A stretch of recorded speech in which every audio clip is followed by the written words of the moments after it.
Ukraine में युद्ध के 4 साल बाद अब मॉस्को का आसमान काला हो गया है। इसका कारण न तो किसी पावर प्लांट में आग है और न ही कोई प्राकृतिक आपदा। यूक्रेनी ड्रोन रूसी राजधानी तक पहुंचे और शहर की सबसे बड़ी तेल रिफाइनरी पर हमला किया। और ये तथ्य कि यूक्रेन लगातार रूस तक पहुंचने में सफल रहा है, यही बताने के लिए काफी है कि युद्ध किस दिशा में जा रहा है। रूस टूट रहा है, पर उस आक्रमण से जिसे 3 दिन में खत्म हो जाना था, हम ऐसे युद्ध तक कैसे पहुंचे जहां रूसी राष्ट्रपति व्लादिमीर पुतिन धीरे धीरे देश पर नियंत्रण खो रहे हैं। यहाँ कोई एक जवाब नहीं है, बल्कि कई कारणों का मेल है। आइए 2026 में हो रही चीजों की व्यापकता से शुरुआत करें। इसके लिए हमें पहले कुछ हफ्ते पीछे जाना होगा। जब फरवरी 2022 में आक्रमण शुरू हुआ तो रूस तेजी से बढ़ा और हर दिशा में बढ़ा। बेलारूस से बख्तरबंद टुकड़ियां कीव की ओर बढ़ीं, क्रीमिया से दक्षिण में घुसीं और पूर्वी सीमा पार से भी आईं। कुछ ही दिनों में यूक्रेन के बड़े हिस्से पर कब्जा कर लिया। मार्च 2022 के अंत तक युद्ध शुरू हुए मुश्किल से 1 महीना ही हुआ था। रूस ने यूक्रेन के जितने क्षेत्र पर कब्जा कर लिया था, उतना वो अगले 4.5 सालों में फिर कभी नहीं कर सका। फिर आया 2022 का पतझड़ और नक्शा अचानक यूक्रेन के पक्ष में पलट गया। सितंबर की शुरुआत में यूक्रेन ने खार्किव जवाबी हमला शुरू किया, जो वाकई चौंकाने वाला था।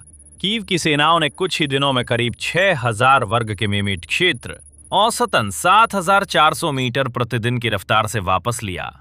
उस संख्या को अपने दिमाग में रखिए, क्योंकि वो अभी थोड़ी देर में मायने रखने वाली है। Centre for strategic and international studies ने बाद में उस अभियान को आधुनिक युद्ध के सबसे प्रभावी सैन्य आक्रमणों में बताया। 2 महीने बाद नवंबर 2022 में यूक्रेन ने रूसियों को खेरसोन छोड़ने पर मजबूर किया, जो आक्रमण में मॉस्को द्वारा कब्जा की गई एकमात्र क्षेत्रीय राजधानी थी।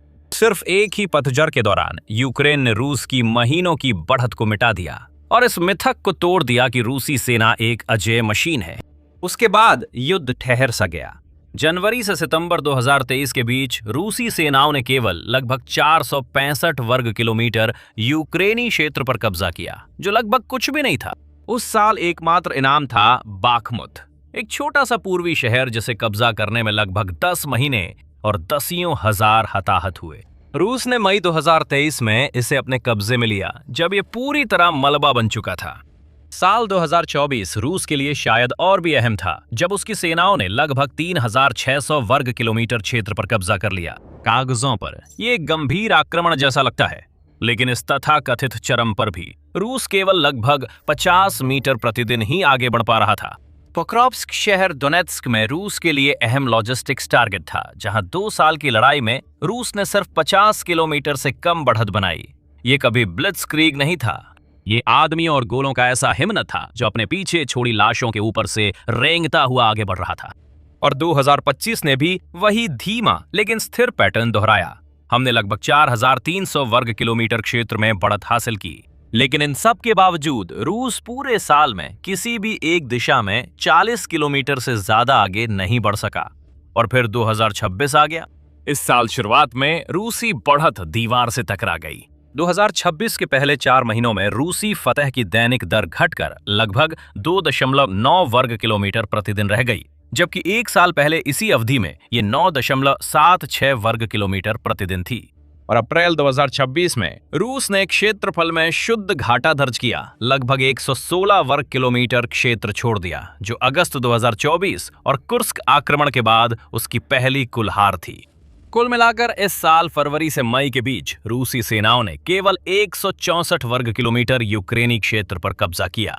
पिछले साल इसी अवधि में रूस ने 1151 वर्ग किलोमीटर क्षेत्र पर कब्जा किया था। अब आमतौर पर रूस के युद्ध में एक लय होती है। आमतौर पर आक्रामक कार्रवाई देर सर्दी और शुरुआती वसंत में धीमी पड़ जाती है, जब जमीन खराब होती है और मौसम और भी खराब होता है। फिर मई के आसपास दोबारा तेज हो जाती है। रूसी कमांडर वसंत में फिर से तेजी पर भरोसा करते हैं। 2026 में वो तेजी नहीं आई।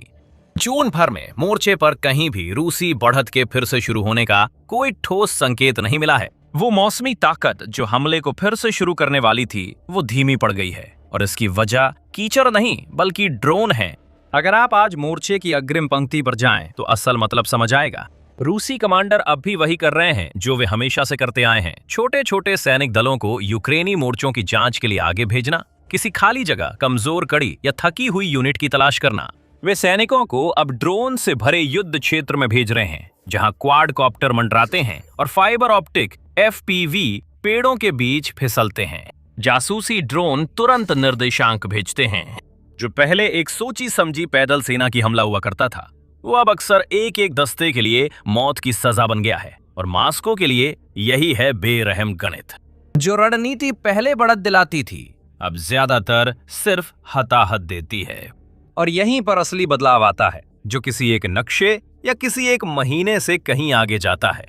संक्षेप में कहें तो रोबोटीकरण ने सैनिकों की संख्या को पहले जितना महत्वपूर्ण नहीं रहने दिया है, और इसी ने युद्ध में कीव की पूरी किस्मत बदल दी है। सोचिए इसका असल मतलब क्या है। पीढ़ियों से जमीनी युद्ध उन्हीं के पक्ष में था जिनके पास ज्यादा सैनिक थे। रूस ने इसी पर दांव लगाया। अगर आप सैकड़ों हजार सैनिकों की जगह 10,000 या 20,000 कुशल ड्रोन ऑपरेटरों से लड़ सकते हैं, तो सैनिकों की संख्या उतनी मायने नहीं रखती। इसे दिखाने वाला मुख्य आंकड़ा है जिस तेजी से रूस सैनिक खो रहा है। कुल आंकड़े डरावने हैं, लेकिन इससे भी बड़ा संकेतक ये रुझान है।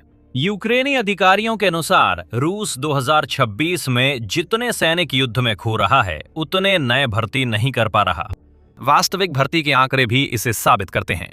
रूस के बजट डेटा से पता चलता है कि मॉस्को ने 2026 की पहली तिमाही में 71,216 पुरुषों की भर्ती की थी। एक साल पहले इसी अवधि में ये संख्या 89,601 थी।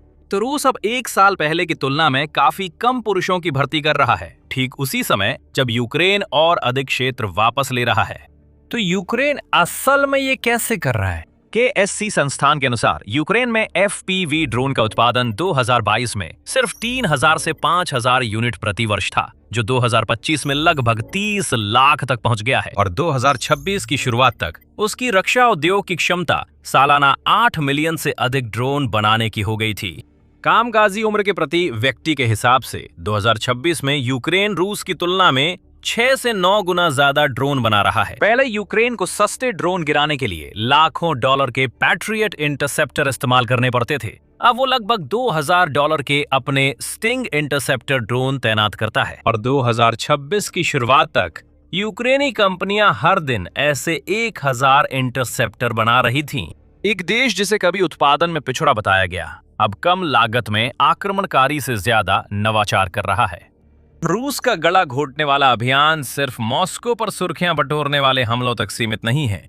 असल में असली काम वही करता है जिसे यूक्रेन वासी मिडिल रेंज कहते हैं, यानी फ्रंट लाइन से करीब 150 किलोमीटर आगे का क्षेत्र। यही इलाका है जहां यूक्रेन ड्रोन और मिसाइल हमलों पर ध्यान देता है, क्योंकि यहां रूसी सेना की लॉजिस्टिक्स, सप्लाई काफिले, ईंधन और गोला बारूद को निशाना बनाया जाता है।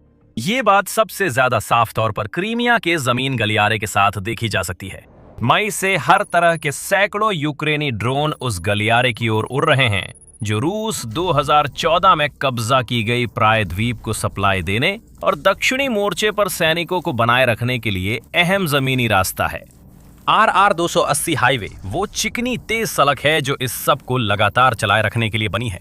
यूक्रेन ने इसे एक शूटिंग गैलरी में बदल दिया है। अब रूसी सैनिकों को ईंधन और गोला बारूद के लिए ज्यादा इंतजार करना पड़ता है। उनकी लॉजिस्टिक्स यूनिट्स को छोटे, कम ध्यान खींचने वाले ट्रकों का इस्तेमाल करना पड़ रहा है, या तेज हाईवे की बजाय गांव की ऊबड़ खाबड़ पिछली सड़कों पर रेंगना पड़ रहा है, क्योंकि RR 280 पर कुछ भी ड्रोन का शिकार बन सकता है। आर्चम बेलियाकोव, जो 412 नेमेसिस ड्रोन ब्रिगेड के प्रमुख हैं, ने इस ऑपरेशन को रूसी सेना के लिए दर्दनाक बताया। सच कहूं तो यही सबसे खतरनाक दबाव है। ये एक बार का हमला नहीं, बल्कि रूस जो कुछ भी ले जाने की कोशिश करता है उस पर लगातार पड़ने वाली भारी लागत है। अब आप उम्मीद कर सकते हैं कि रूस यूक्रेन जैसा ही करेगा। आखिरकार रूसियों के पास भी अपनी एक खास ड्रोन यूनिट है जिसका नाम रूबिकॉन है, जिसने कुछ क्षेत्रों में खौफनाक साख हासिल कर ली है। यूक्रेन ने ड्रोन और मिसाइल हमलों से रूसी सेनाओं को अलग थलग और उनकी सप्लाई चेन काटने की कोशिश की, लेकिन रूबिकॉन वैसा पैमाना अपनाने में नाकाम रहा। आकलन ये था कि यूनिट का विस्तार करने की कोशिश का मतलब था कि रूस अपनी हद से ज्यादा आगे बढ़ रहा है। ड्रोन ऑपरेटरों की संख्या दोगुनी करने के लिए यूनिट ने प्रवेश मानक और ट्रेनिंग कम कर दी। यूनिट ने उसी जनशक्ति भंडार से भर्ती करना जिससे फ्रंट लाइन के लिए भी लोग लिए जाते हैं शुरू किया, जिससे रूस की जमीन पर जनशक्ति घट सकती है और पहले जैसी ट्रेनिंग भी नहीं मिल रही थी। ड्रोन ऑपरेशंस क्यों रुक रहे हैं, जानने से पहले द मिलिट्री शो को सब्सक्राइब करें।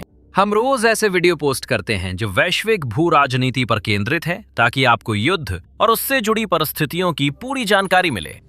अब रूस के ड्रोन उद्योग पर लौटे हैं। असली समस्या है कि पूरा सैन्य औद्योगिक तंत्र विफल हो रहा है। इसका कारण यह है कि वर्षों तक युद्ध पर खर्च करने से अर्थव्यवस्था में बेरोजगारी रिकॉर्ड निचले स्तर पर पहुंच गई है। ये सुनने में अच्छा लग सकता है, लेकिन जब आप समझते हैं कि इसका युद्ध मशीन के लिए क्या मतलब है, तो स्थिति बदल जाती है। जब सभी के पास नौकरी हो तो ड्रोन उत्पादन जैसे क्षेत्रों में कुशल श्रमिक मिलना मुश्किल होता है। मानव रहित प्रणालियों और लंबी दूरी के हथियारों के अलावा जिन क्षेत्रों में रूस सबसे अधिक संसाधन लगा रहा है, वहां उत्पादन लगभग ठप है। फरवरी की एक रॉयटर्स रिपोर्ट के अनुसार देश को 23 लाख से ज्यादा अतिरिक्त श्रमिकों की जरूरत है। यहां तक कि प्राथमिकता क्षेत्रों में भी जहां उत्पादन बड़ा है, सैन्य उद्योग स्थिर है।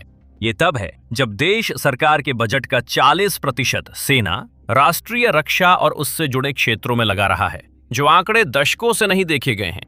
तो ऊपर बैठा आदमी इस सब के बारे में क्या सोचता है? कुछ रिपोर्टों के मुताबिक पुतिन और उनका करीबी घेरा अब बस यही कहते रह गए हैं कि रूस के पास अभी भी बढ़त है। 2 पूर्व वरिष्ठ क्रेमलिन अधिकारियों के अनुसार पुतिन अब अधिकतर समय युद्ध की निगरानी में बिताते हैं और उन्हें अपने शीर्ष कमांडर वालेरी गेरासिमोव से रोजाना ब्रीफिंग मिलती है, कभी-कभी दिन में 2 बार।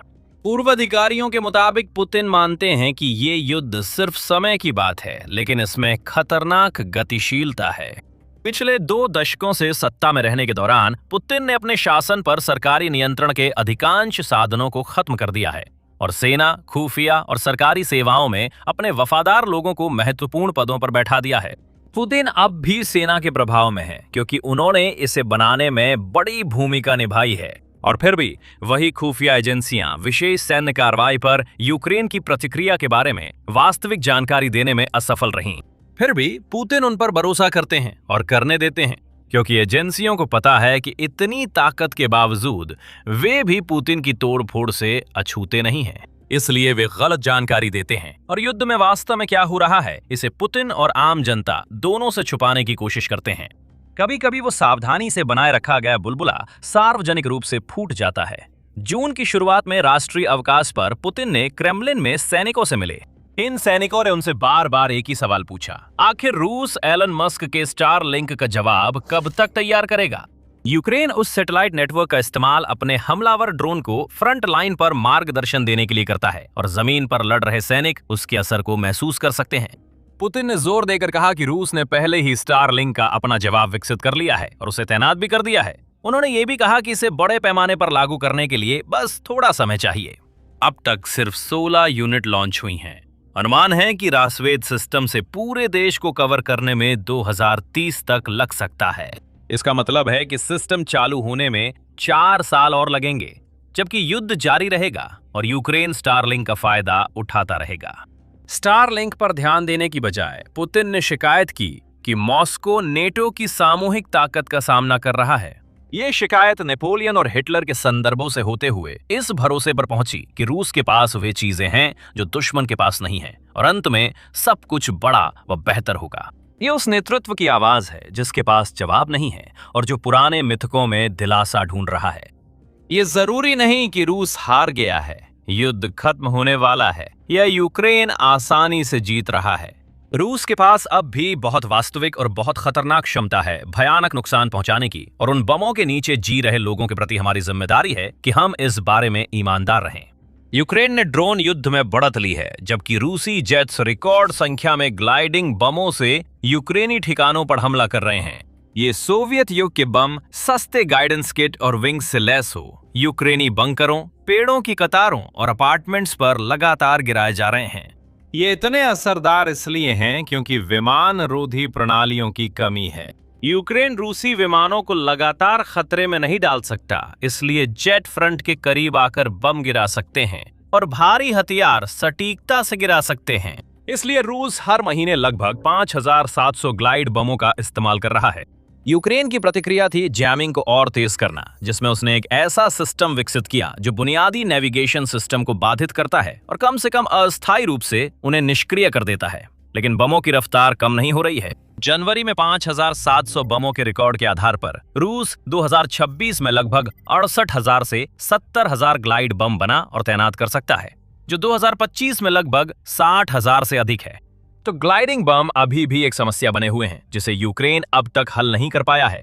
रूस ने यूक्रेन के शहरों पर गुस्सा निकालना शुरू किया है, जिससे कीव पर शुरुआती गर्मियों में 3 बार भारी ड्रोन और मिसाइलें दागी गईं।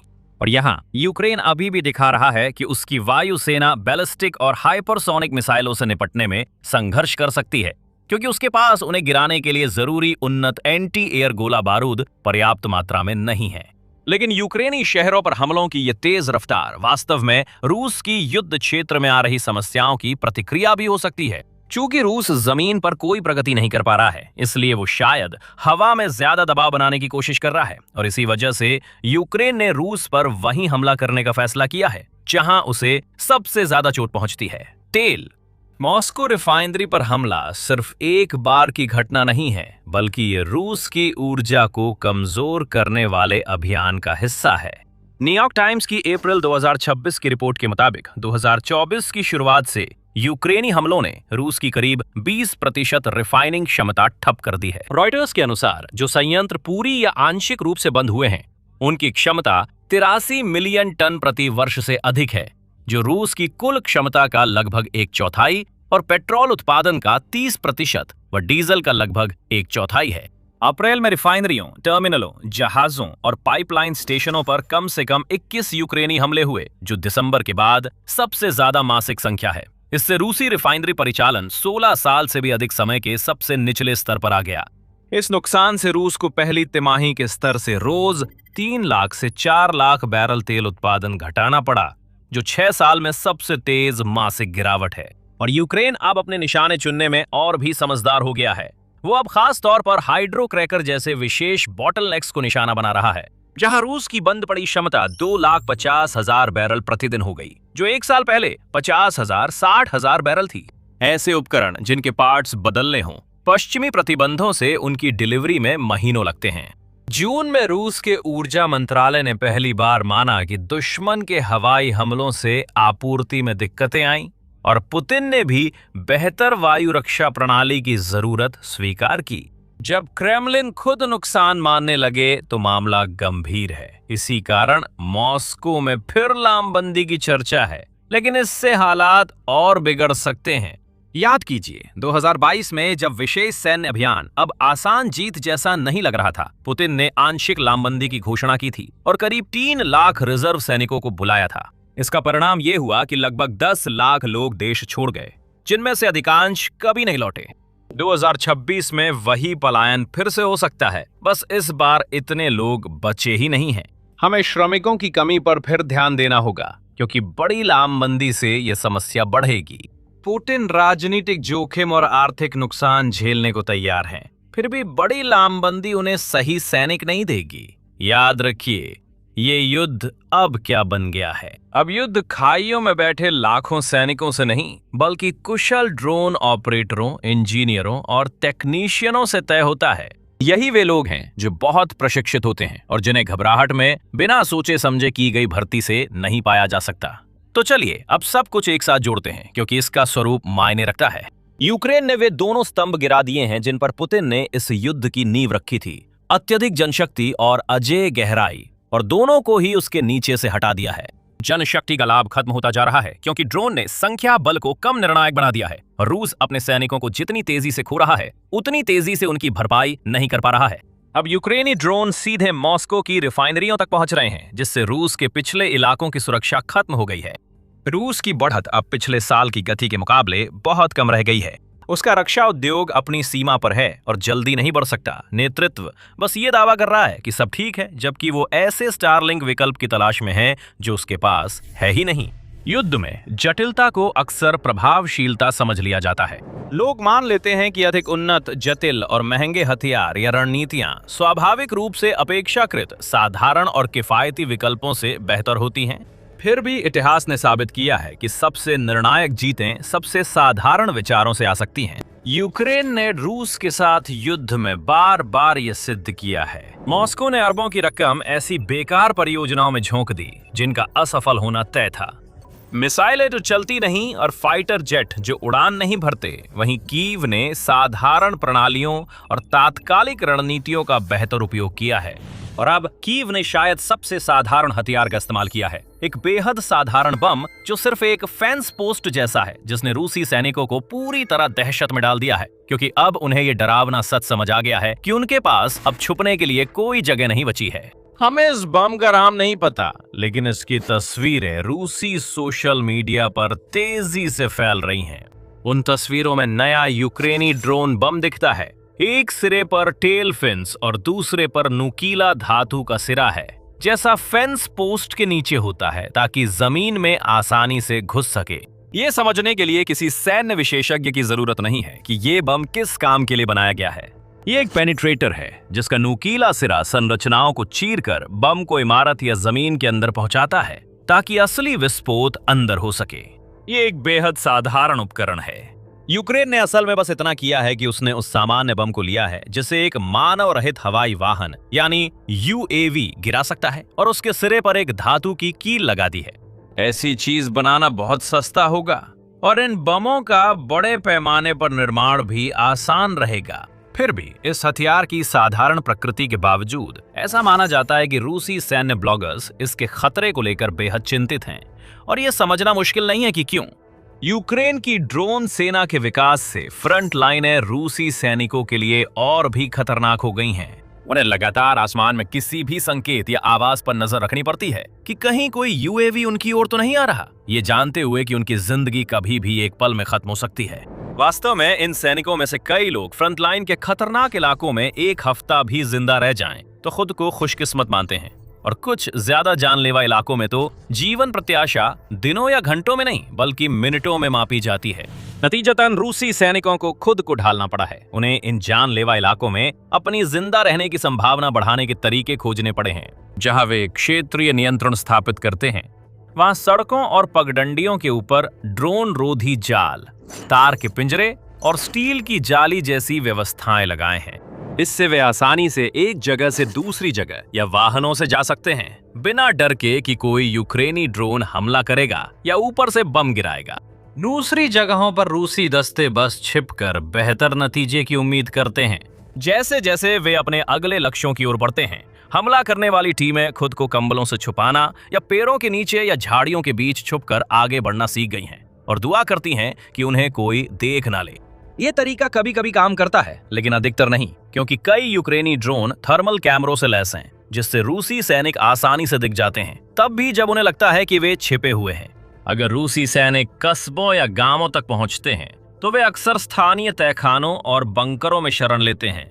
हाल के वर्षों में कई रिपोर्टें आई हैं कि छोटे रूसी दल यूक्रेनी बस्तियों में घुसकर जमीन के नीचे छिपे रहते हैं और सही समय पर अचानक हमला करते हैं। हमने देखा है कि रूसी लोग मजबूत लकड़ी की छत वाले बंकर बनाते हैं, जिन पर 1 फुट मिट्टी डाली जाती है ताकि धमाकों और छर्रों से बचाव हो सके। यूक्रेन के लिए ऐसी रणनीतियों से निपटना मुश्किल रहा है, यहाँ तक कि अगर उसकी सेनाएं पता भी लगा लें कि रूसी कहाँ छिपे हुए हैं, तो भी उन्हें इन भूमिगत छिपने की जगहों को नष्ट करने के लिए कई ड्रोन और बमों का इस्तेमाल करना पड़ सकता है। इससे रूसी सैनिकों को पलटवार या भागने का मौका मिल सकता है। वैकल्पिक रूप से यूक्रेन अपने हमलावर दलों को तहखानों और बंकरों में घुसने के लिए भेज सकता है, लेकिन इस रणनीति में एक निश्चित स्तर का जोखिम होता है। यूक्रेनी सैनिकों को जान जोखिम में डालनी पड़ती है, जिसे कमांडर टालने की कोशिश करते हैं। हालांकि फेंस पोस्ट बम पूरा समीकरण बदल देता है। नुकीले बेस के कारण ये बम ड्रोन रोधी जाल और जाली को भेद सकता है और तहखाने के दरवाजों या बंकर की छतों को भी काट सकता है। इस अवधारणा में कुछ भी नया नहीं है। असल में पेनिट्रेटिंग बम या बंकर बस्टर लगभग 1 सदी से मौजूद हैं। द्वितीय विश्व युद्ध में इसके शुरुआती उदाहरण मिले थे। जर्मन लुफ्टवाफे ने जहाजों और किलेबंद ठिकानों पर हमले के लिए रॉकेट चालित आर्मर पियर्सिंग बम विकसित किए थे। लगभग उसी समय ब्रिटिश इंजीनियर बार्न्स वॉलिस, जो बाउंसिंग बम के आविष्कारक थे, ने 2 अलग-अलग बंकर बस्टर डिजाइन बनाए, 5 टन का टॉल बॉय और 10 टन का ग्रैंड स्लैम। इन तथाकथित भूकंप बमों में डेल्फिन्स लगाए गए थे, जिससे वे गिरते समय घूमते थे और जमीन पर गिरने से पहले तेज रफ्तार पकड़ लेते थे, जिससे वे सख्त सतहों को भेद सकते थे। 1980 के दशक में अमेरिका ने बंकर बस्टर की अवधारणा को फिर से अपनाया और 2000 पाउंड 900 किलोग्राम का ब्लू 109 बनाया, जिससे बड़े बमों के विकास का रास्ता खुला। मैसिव ऑर्डिनेंस पेनिट्रेटर MOOP एक 30,000 पाउंड 14,000 किलोग्राम का विशाल बम है, जो विस्फोट होने से पहले सैकड़ों फीट जमीन या दर्जनों फीट मजबूत कंक्रीट को भेदने की क्षमता रखता है। सालों में डिजाइन और क्षमताओं में बदलाव के बावजूद पेनिट्रेटिंग बमों में हमेशा वही मुख्य विशेषताएं रही हैं, जो इन्हें सामान्य गोला बारूद से अलग करती हैं। इनका डिजाइन आमतौर पर संकरा और लंबा होता है, जिससे ये हवा में तेजी पकड़ते हैं। इनकी नुकीली या सुव्यवस्थित नाक जमीन में घुसने या मजबूत सामग्री भेदने के लिए बनी होती है। इन्हें इस तरह मजबूत बनाया जाता है कि टकराने पर ये तुरंत न टूटें या विस्फोट न हो। कई बमों में विलंबित फ्यूज सिस्टम भी होता है, जो यह सुनिश्चित करता है कि बम तभी फटे जब वो अपने असली लक्ष्य को घेरने वाली सुरक्षात्मक परतों को सफलतापूर्वक भेद ले। ब्लू 109 या मूप जैसे बमों की तुलना में यूक्रेन का फेंस पोस्ट बम साधारण दिख सकता है, पर वो भी वही मूल डिजाइन सिद्धांत अपनाता था। इसमें वही मजबूत डिजाइन और वही भेदीय अग्रभाग है। फोर्ब्स ने इस बम की उपलब्ध तस्वीरों की और गहराई से जांच की। उन्होंने देखा कि एक तस्वीर में टोल्सन 300 मिलीमीटर की हैक्सॉ दिखाई दे रही है, जिसे उन्होंने ये समझने के लिए संदर्भ के रूप में इस्तेमाल किया कि बम कितना बड़ा था। उन्होंने निष्कर्ष निकाला कि नुकीला सिरा संभवतः 100 मिलीमीटर फेंस पोस्ट के स्पाइक्स से लिया गया है या उसी पर आधारित है। इसमें कुछ मुख्य अंतर हैं। फोर्ब्स के अनुसार व्यावसायिक फेंस स्पाइक्स आमतौर पर शीट मेटल को प्रेस करके बनाया जाता है और फिर मशीन से वेल्ड करके आकार दिया जाता है। हालांकि बम पर स्पाइक हाथ से वेल्ड किया हुआ लगता है और धातु सामान्य फेंस स्पाइक से मोटी दिखती है। स्पाइक की शुरुआत हार्डवेयर स्टोर की चीज से हुई थी, लेकिन यूक्रेन ने इसमें समय लेकर अहम बदलाव किए हैं, जिससे ये अब बंकरों में घुसने और अन्य सामग्री भेदने के मकसद के लिए ज्यादा मजबूत और उपयुक्त हो गया है। फोर्ब्स की गणना के अनुसार अगर इस तरह का बम, जिसका वजन लगभग 25 पाउंड यानी 11 किलोग्राम है, कुछ 100 फीट की ऊंचाई से गिराया जाए तो ये कम से कम 1 फुट सख्त मिट्टी और पत्थर या लगभग 4 फुट नरम मिट्टी में घुस सकता है। और पहले से ही इसके स्पष्ट सबूत हैं कि ये बम वही करता है जो इसे करना चाहिए। ऑनलाइन एक वीडियो साझा किया गया था, जिसमें फेंस पोस्ट बम को कार्रवाई में दिखाया गया है। ये वीडियो दिखाता है कि ये बम, जिसकी पूंछ के पंख अलग रंग के हैं, एक इमारत के अंदर ऊपर से गिराया गया, जहां शायद रूसी सैनिक छिपे थे। हम देखते हैं कि बम जमीन पर गिरता है, लेकिन तुरंत नहीं फटता। इस बात के साफ सबूत हैं कि बाकी बंकर बस्तर बमों की तरह फेंस पोस्ट में भी डिले फ्यूज लगा होता है, जिससे उसे फटने से पहले अपने लक्ष्य तक पहुंचने और अंदर घुसने का समय मिल जाता है। गिरने के कुछ सेकंड बाद बम फटता है और धमाका आसपास की संरचना को भारी नुकसान पहुंचाता है। यह सस्ता है, यह सरल है और यह हालात बदल देने वाला है। लेकिन इससे पहले कि हम समझाएं क्यों, अगर आप ऐसी ही जानकारी और चाहते हैं तो सुनिश्चित करें कि आप द मिलिट्री शो को सब्सक्राइब कर लें। हम हर हफ्ते इसी तरह से सब कुछ समझाते हैं। अब फेंस पोस्ट बम में अग्रिम मोर्चे की लड़ाई का चेहरा बदलने की क्षमता है। अब तक रूसियों ने अपनी एंटी ड्रोन तकनीकों और किलेबंदी की मदद से कुछ सप्लाई लाइनों को सुरक्षित रखने और जमीन के हिस्सों पर कब्जा बनाए रखने में सफलता पाई थी। यूक्रेन इन जगहों पर हमला कर सकता था, लेकिन हमलों की प्रभावशीलता सीमित थी। कई ड्रोन और बम जाल जाली या बंकर की छतों से टकराकर बेकार हो गए। वे रूसी सैनिक, वाहन और अन्य अहम लक्ष्यों को नहीं निशाना बना सके। हालांकि ये नया बम खुद ही समस्याएं सुलझा देता है। अब फर्क नहीं पड़ता कि रूस कितने भी एंटी ड्रोन जाल और बाड़ लगाए, एक फेंस पोस्ट बम सीधे उनके आर पार जा सकता है।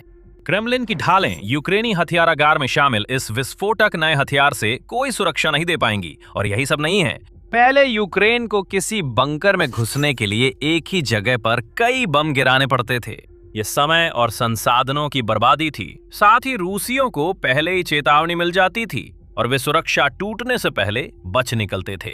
फेंस पोस्ट बिल्कुल भी कोई चेतावनी नहीं देता। ये रूसियों को किसी भी तरह की बढ़त लेने का मौका नहीं देता। एक बार में ये पूरे सैनिक दल को खत्म कर सकता है, बंकर की छतें उड़ा सकता है और इमारत को गिरा सकता है, इससे पहले कि वहां रहने वाले कुछ समझ पाएं।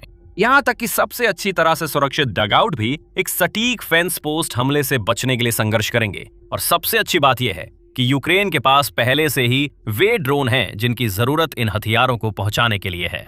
कई सालों से कीव की सेनाएं वैम्पायर हैवी बॉम्बर ड्रोन और कजान हैवी शॉट नेमेसिस जैसे अन्य मॉडल भी इस्तेमाल कर रही हैं।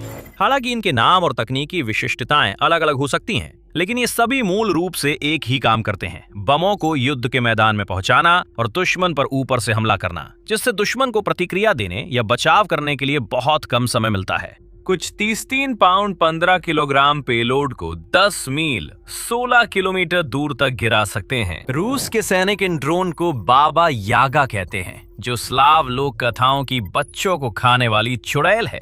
कई सैनिकों के लिए युद्ध में बाबा यागा बॉम्बर्स सबसे डरावनी चीज मानी जाती हैं। इलाके में बाबा यागा ड्रोन की भनभनाहट भी रूसी सैनिकों की रीढ़ में सिहरन पैदा कर देती है, क्योंकि वे जानते हैं कि ये ड्रोन क्या कर सकते हैं। हालांकि कम से कम पहले वे सैनिक किसी बंकर में घुसकर या किसी एंटी ड्रोन जाल के नीचे छुपकर कुछ हद तक सुकून या मानसिक शांति पा सकते थे।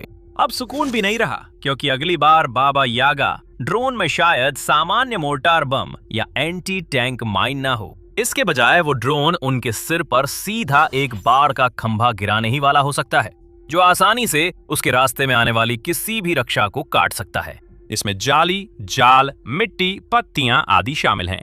यूक्रेन के कई बम वर्षक ड्रोन स्मार्ट बम सॉफ्टवेयर से लैस हैं, जिससे वे चलते ट्रक और अन्य वाहनों को भी निशाना बना सकते हैं। तो भले ही रूसी ये समझ जाएं कि बम वर्षक उनकी ओर आ रहे हैं और वे भागने की कोशिश करें, चाहे पैदल या जो भी वाहन उन्हें मिल जाए उसकी मदद से, फिर भी वे सुरक्षित नहीं रहेंगे। यह दिखाता है कि युद्ध में भारी बम वर्षक ड्रोन कितने अहम हैं और इन्हें मोर्चे के गुमनाम नायक कहा गया है। अधिकांश समाचार रिपोर्टें और सुर्खियां first person view, kamikaze drone और छोटे क्वाड कॉप्टरों पर केंद्रित होती हैं, जो टैंकों में घुसकर टकराने और विस्फोट करने के लिए बनाए गए हैं। ये वही ड्रोन हैं जिन पर रूस ने यूक्रेन के खिलाफ सैन्य अभियान में ज्यादा ध्यान दिया है। उसके कारखाने अग्रिम मोर्चे के लिए हजारों FPV ड्रोन बना रहे हैं, वहीं लंबी दूरी के स्ट्राइक ड्रोन यूक्रेनी कस्बों और शहरों पर दागे जा रहे हैं। यूक्रेन ने FPV ड्रोन की सेना तैयार की है और साथ ही बॉम्बर जैसे अन्य विकल्प भी आजमाए हैं। इन ड्रोन की खासियत है कि इन्हें बार बार इस्तेमाल किया जा सकता है, जबकि कामिकाजे ड्रोन एक बार ही चलते हैं। एक ड्रोन कई बार मिशन कर सकता है, अग्रिम मोर्चे पर दर्जनों पाउंड विस्फोटक पहुंचा सकता है और फिर आपूर्ति के लिए बेस लौट सकता है। ये यूक्रेन को हर एक यूनिट से कहीं अधिक लाभ प्राप्त करने की अनुमति देता है। तो भले ही बाबा यागा बॉम्बर्स को बनाना आमतौर पर FPV ड्रोन से ज्यादा महंगा पड़ता है, लेकिन वे निवेश पर कहीं अधिक लाभ दे सकते हैं, क्योंकि एक ही UAV के पास कई रूसी लक्ष्यों को तबाह करने की ताकत होती है, इससे पहले कि उसे आखिरकार मार गिराया जाए। यूक्रेन के बॉम्बर ड्रोन भी बेहद सटीक हैं और अक्सर रात के समय अंधेरे की आड़ में शिकार करते हैं, जब रूसी आमतौर पर सोचते हैं कि वे ज्यादा सुरक्षित हैं। हमला करने वाली टीमें अक्सर शाम के बाद चुपचाप घर घर जाती हैं, उम्मीद करती हैं कि ड्रोन पायलट उन्हें परछाइयों में नहीं देख पाएंगे। बाबा यागा अंधेरे में भी देख सकते हैं और अपने लक्ष्यों को आसानी से खत्म कर सकते हैं। इन ड्रोन बम वर्षकों ने ट्रकों, सैनिक जमावरों, बंकरों, कमांड पोस्ट और एयर डिफेंस सिस्टमों को तबाह करने की खबरें मिली हैं। और कुछ अनुमानों के अनुसार ये ड्रोन रूसी युद्ध मशीन को सामान्य FPV UAV से भी ज्यादा नुकसान पहुंचा सकते हैं। इसलिए इसमें हैरानी नहीं कि यूक्रेन इन पर भारी निवेश कर रहा है। आज वो पहले से ज्यादा बम वर्षक बना और खरीद रहा है। फेंस पोस्ट बॉम्ब दिखाता है कि यूक्रेन इनके बेहतर उपयोग के तरीके खोज रहा है, जिससे रूस की रक्षा प्रणाली कमजोर हो रही है और दुश्मन के लिए आने वाले समय में खतरा बढ़ रहा है। इसका दीर्घकालिक प्रभाव बहुत बड़ा हो सकता है। उदाहरण के लिए, इस नए हथियार के साथ रूसी हमलावर दलों के लिए किसी क्षेत्र पर कब्जा करना और उसे बनाए रखना काफी मुश्किल हो सकता है। ये पहले से ही बेहद मुश्किल है। यही वजह है कि इतने सारे रूसी सैनिक मारे जा रहे हैं और क्रेमलिन की युद्ध मशीन कई इलाकों में रुक रही है या पीछे जा रही है। लेकिन कम से कम पहले जब रूसी सैनिक किसी बस्ती में घुसने में कामयाब हो जाते थे, तो वे कुछ रक्षा व्यवस्था कर सकते थे, जिससे उन्हें वहां टिके रहने और अपनी जगह की रक्षा करने का वास्तविक मौका मिल जाता था। और वे आगे बढ़ने के लिए उसे एक आधार के रूप में इस्तेमाल कर सकते थे। फेंस पोस्ट बॉम्ब ये सब नामुमकिन बना देता है। अब भले ही रूस किसी बस्ती में घुसने और कुछ बंकर या डगआउट बनाने में कामयाब हो जाए, यूक्रेन को बस अपने कुछ फेंस पोस्ट बम भेजने होते हैं जो या तो सबको खत्म कर देते हैं या बचे हुए लोगों को पीछे हटने पर मजबूर कर देते हैं। इससे यूक्रेन को क्षेत्रीय बढ़त पाने के नए मौके मिल सकते हैं। ऐसा लगता है कि ये पहले से ही हो रहा है, क्योंकि रूसी सैनिक टेलीग्राम पर यूक्रेन के नए ड्रोन बमों से उनकी शरण स्थलों की छतें उड़ने और सुरक्षित माने जाने वाले स्थानों के खतरे में आने की कई रिपोर्टें साझा कर रहे हैं। ये भी महत्वपूर्ण है कि इन फेंस पोस्ट बमों का इस्तेमाल मोर्चे से दूर भी हो सकता है। उदाहरण के लिए यूक्रेन ये फैसला कर सकता है कि वो अपने सस्ते बंकर बस्तर का इस्तेमाल उन बुनियादी ढांचों को निशाना बनाने के लिए करे जिन्हें रूस ने मजबूत करने की कोशिश की है। इन्हें तेल टर्मिनल, गोला बारूद डिपो, हैंगर, गोदाम और कमांड पोस्ट पर गिराया जा सकता है। वे जगहें जो पहले एक तरफा हमलावर ड्रोन के खिलाफ मजबूत साबित हुई थी, शायद इन भेदी बमों के गहरे और ज्यादा घातक प्रभावों को झेल ना सकें। कहा जा रहा है कि यूक्रेन ने इन हथियारों का बड़े पैमाने पर उत्पादन शुरू कर दिया है। ये संभव है कि जल्द ही हम दर्जनों बल्कि शायद सैकड़ों बंकर बस्तर रूसी ठिकानों को बेहद कुशलता से नष्ट होते देखें। यही यूक्रेन की खासियत है। इसे अरबों डॉलर के बजट की जरूरत नहीं है। इसे दुनिया की सबसे बेहतरीन सैन्य तकनीकों की जरूरत नहीं है। ये साबित हो चुका है और लगातार साबित कर रहा है कि ये अपने दुश्मन से बेहतर मुकाबला करने, बेहतर प्रदर्शन करने और बेहतर सोचने में पूरी तरह सक्षम है, और वो भी अपेक्षाकृत साधारण विचारों का बेहद प्रभावी ढंग से इस्तेमाल करके। फेंस पोस्ट बम में कुछ भी क्रांतिकारी नहीं है। ये दुनिया की बड़ी सैन्य शक्तियों द्वारा इस्तेमाल किए जाने वाले आधुनिक हथियारों की तुलना में बहुत साधारण दिखता है, और इसे बनाने में निश्चित रूप से ज्यादा पैसा भी खर्च नहीं होता। ये पहले से कहीं जटिल और महंगे विकल्पों से अधिक असरदार साबित हो रहा है, और ये दिखाता है कि कभी कभी युद्ध में सबसे साधारण विचार सबसे समझदारी वाले होते हैं। रूस की अजेय वायु रक्षा अब उतनी मजबूत नहीं लगती। यूक्रेन ने रूस की रक्षा में इतने छेद कर दिए कि अब उसे स्विच चीज कहना चाहिए। अब यूक्रेन वही चीज नाश्ते में खा रहा है। कम से कम उसके ड्रोन तो खा ही रहे हैं। रूस की हवाई रक्षा में हर एक छेद पुतिन के लिए एक तबाही है, क्योंकि वो देख रहे हैं कि उनका देश यूक्रेन के मध्यम और लंबी दूरी वाले हमलावर ड्रोन को नुकसान पहुंचाने से रोकने में पूरी तरह नाकाम हो रहा है। अब यूक्रेन आसमान का राजा है। हर छेद के साथ रूस की हवाई रक्षा की समस्याएं और बढ़ रही हैं। सिर्फ 2026 ने साबित कर दिया कि रूस की रक्षा प्रणाली यूक्रेन के सबसे खतरनाक हथियारों को रोकने में कितनी कमजोर है। रूस की हवाई रक्षा उन्हीं हथियारों से नष्ट हो रही है जिन्हें रोकने के लिए वे बनी थीं।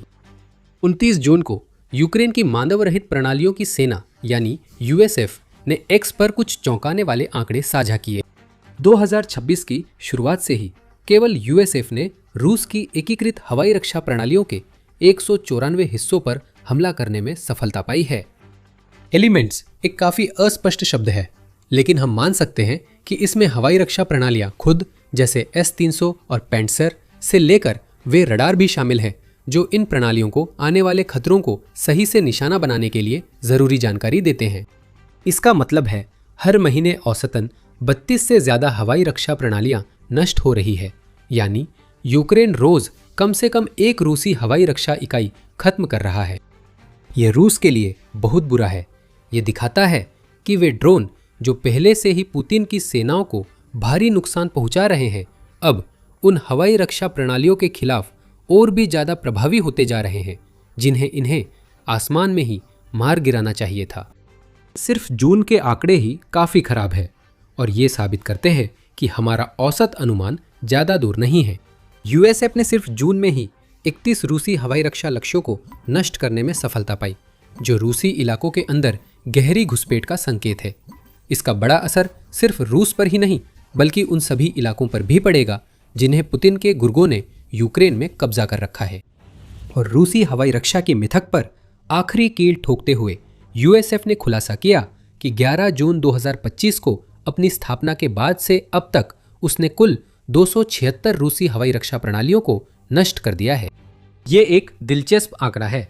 अगर हम 2026 के पहले 6 महीनों में नष्ट हुई 194 प्रणालियों को कुल 276 में से घटा दे, तो इसका मतलब है कि 2025 के दूसरे हिस्से में 82 हवाई रक्षा तत्व नष्ट किए गए।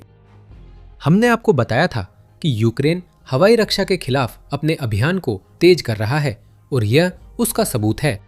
2026 के पहले 6 महीनों में यूएसएफ द्वारा नष्ट किए गए हवाई रक्षा तत्वों की संख्या 2025 के अंतिम 6 महीनों में नष्ट की गई संख्या से लगभग 2.4 गुना अधिक है। एक बात और, ये सिर्फ यूएसएफ के आंकड़े हैं। यूक्रेनी इकाइयां रूसी हवाई रक्षा को भी निशाना बनाएंगी, इसलिए यूएसएफ की बताई गई संख्या पुतिन की सभी हवाई रक्षा समस्याएं नहीं दिखाती। रूस की परतदार हवाई रक्षा जो अब स्विस चीज जैसी हो गई है, उसके लिए हालात और भी कैसे खराब हो सकते हैं? इसका जवाब आसान है। यूएसएफ ने सिर्फ ये प्रणालियां ही नहीं तोड़ी। अब तक साझा किए गए आंकड़ों में रूस के मुख्य हवाई रक्षा नेटवर्क के तत्व शामिल है। हम उन S-300 और S-400 की बात कर रहे हैं जिन्हें दर्जनों वर्ग किलोमीटर क्षेत्र की रक्षा करनी चाहिए, और उन रडार प्रणालियों की जिन्हें सैकड़ों किलोमीटर दूर से संभावित खतरों का पता लगाना चाहिए। लेकिन यूएसएफ सिर्फ इन सुर्खियां बटोरने वाले उपकरणों को ही नहीं, बल्कि इससे भी अधिक चीजों को नष्ट कर रहा है। यूएसएफ की रिपोर्ट के अनुसार बाकी सब के अलावा 426 मोबाइल रडार सिस्टम और रूस के 3838 मोबाइल इलेक्ट्रॉनिक वॉरफेयर यानी EW सिस्टम यूएसएफ ड्रोन का शिकार हो चुके हैं। इस तरह के सिस्टम मुख्य लक्ष्यों की सुरक्षा के लिए नहीं बनाए जाते हैं। इन्हें आमतौर पर ईंधन डिपो, लॉजिस्टिकल हब्स और ऐसे ही छोटे लक्ष्यों के लिए इस्तेमाल किया जाता है जिन्हें रूस मोर्चे के पीछे छुपाने की कोशिश करता है। खास तौर पर EW सिस्टम रूस के सबसे महत्वपूर्ण रक्षा उपकरणों में से एक है, क्योंकि ये GPS सिग्नल को जैम या उसमें हस्तक्षेप करके आने वाले ड्रोन को रास्ते से भटका सकते हैं। अब ये भी यूक्रेन के ड्रोन का शिकार हो रहे हैं, और हर स्थानीय सिस्टम के नष्ट होने से मोर्चे से दर्जनों किलोमीटर पीछे रूस की अहम संपत्तियों को निशाना बनाने के मौके बढ़ जाते हैं। यह रूस के लिए एक डरावना सपना है। यहाँ एक अभेद्य माने जाने वाला एयर डिफेंस नेटवर्क ढह रहा है और रूस भी इसे जानता है। देश में वायु रक्षा प्रणाली की विफलता का असर सब महसूस कर रहे हैं। देश भर के नवासी अलग अलग क्षेत्रों और कब्जे वाले इलाकों में अब ईंधन की कमी का असर पड़ रहा है। यूक्रेन के रूसी रिफाइनरियों पर लगातार हमलों के कारण ये हो रहा है, जिन्हें वायु रक्षा प्रणालियों से सुरक्षा मिलनी चाहिए थी, और ईंधन ट्रकों पर उसके वे हमले जिनसे अब इलेक्ट्रॉनिक युद्ध प्रणालियां और स्थानीय रडार उनकी रक्षा नहीं कर पा रहे हैं। हमें यूक्रेन की शानदार रणनीति का सबसे स्पष्ट संकेत स्लाव्यांस्क ऑयल रिफाइनरी पर उसके हमले से मिलता है, जिसे यूक्रेन ने 28 जून को निशाना बनाया था, और जब RBC यूक्रेन ने 29 जून को इस हमले की रिपोर्ट की, तब तक वह 2 दिनों से जल रही थी। वो रिफाइनरी जो यूक्रेन की सीमा से लगभग 300 किलोमीटर दूर है और जिसकी क्षमता 5.2 मिलियन टन है, रूस के दक्षिणी संघीय जिले में तेल शोधन का लगभग 9% हिस्सा है। यूक्रेन इस रिफाइनरी पर बार बार हमला कर रहा है। 27 अप्रैल को हमला हुआ था, फिर 19 मई को भी, और अब यूक्रेन ने 28 जून को फिर से इस पर हमला किया है। ये यूक्रेन की मासिक परंपरा बन गई है। स्लाव्यांस्क तेल तबाही। रूस कुछ नहीं कर सकता क्योंकि रिफाइनरी का घेरा इतना बड़ा है कि अलग अलग दिशाओं से आने वाले यूक्रेनी ड्रोन के झुंडों से निपटने के लिए पर्याप्त वायु रक्षा लगाना संभव नहीं। ये उस समस्या का एक छोटा सा उदाहरण है जिसका सामना अब रूस हर जगह कर रहा है। ये इतना बड़ा है कि अपनी रक्षा नहीं कर सकता। हर बार जब यूएसएफ वायु रक्षा का एक और हिस्सा नष्ट करता है तो रूस की बची हुई रक्षा और ज्यादा फैलकर कमजोर हो जाती है।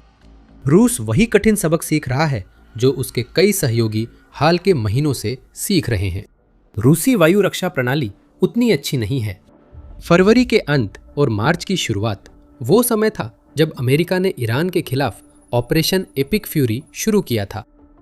कई वर्षों से ईरान एक वायु रक्षा नेटवर्क बना रहा था जो मुख्य रूप से रूसी वायु रक्षा प्रणालियों या उन प्रणालियों की अपनी खुद की नकलों और चीन से खरीदी गई वायु रक्षा प्रणालियों से बना था। ईरान की इन बड़ी रक्षा प्रणालियों ने क्या किया? ऑपरेशन एपिक फ्यूरी की शुरुआत में अमेरिका और इजराइल के मिसाइल बम हमलों से ईरान की सभी रक्षा प्रणालियां बेअसर रहीं। आर्मी टेक्नोलॉजी के अनुसार अमेरिका और इजराइल ने ईरान पर तुरंत हवाई वर्चस्व पा लिया था। अप्रैल की शुरुआत में अमेरिकी सेंट्रल कमांड ने दावा किया कि ईरान का 80% वायु रक्षा नेटवर्क नष्ट हो चुका है और अब सिर्फ मोबाइल लॉन्चर बचे हैं। रूसी S-300 समेत अन्य रक्षा प्रणालियां बेकार कर नष्ट कर दी गई। ऐसा ही वेनेजुएला में भी देखा, पर छोटे स्तर पर। अमेरिका ने निकोलस मादुरो को रूस के S-300 और बुक M2 वायु रक्षा प्रणालियों के बावजूद पकड़ा। वे रक्षा प्रणालियां, जैसे ईरान में हुआ, अमेरिकी मिसाइलों को काराकास में घुसने और मादुरो की गिरफ्तारी रोक नहीं सकी।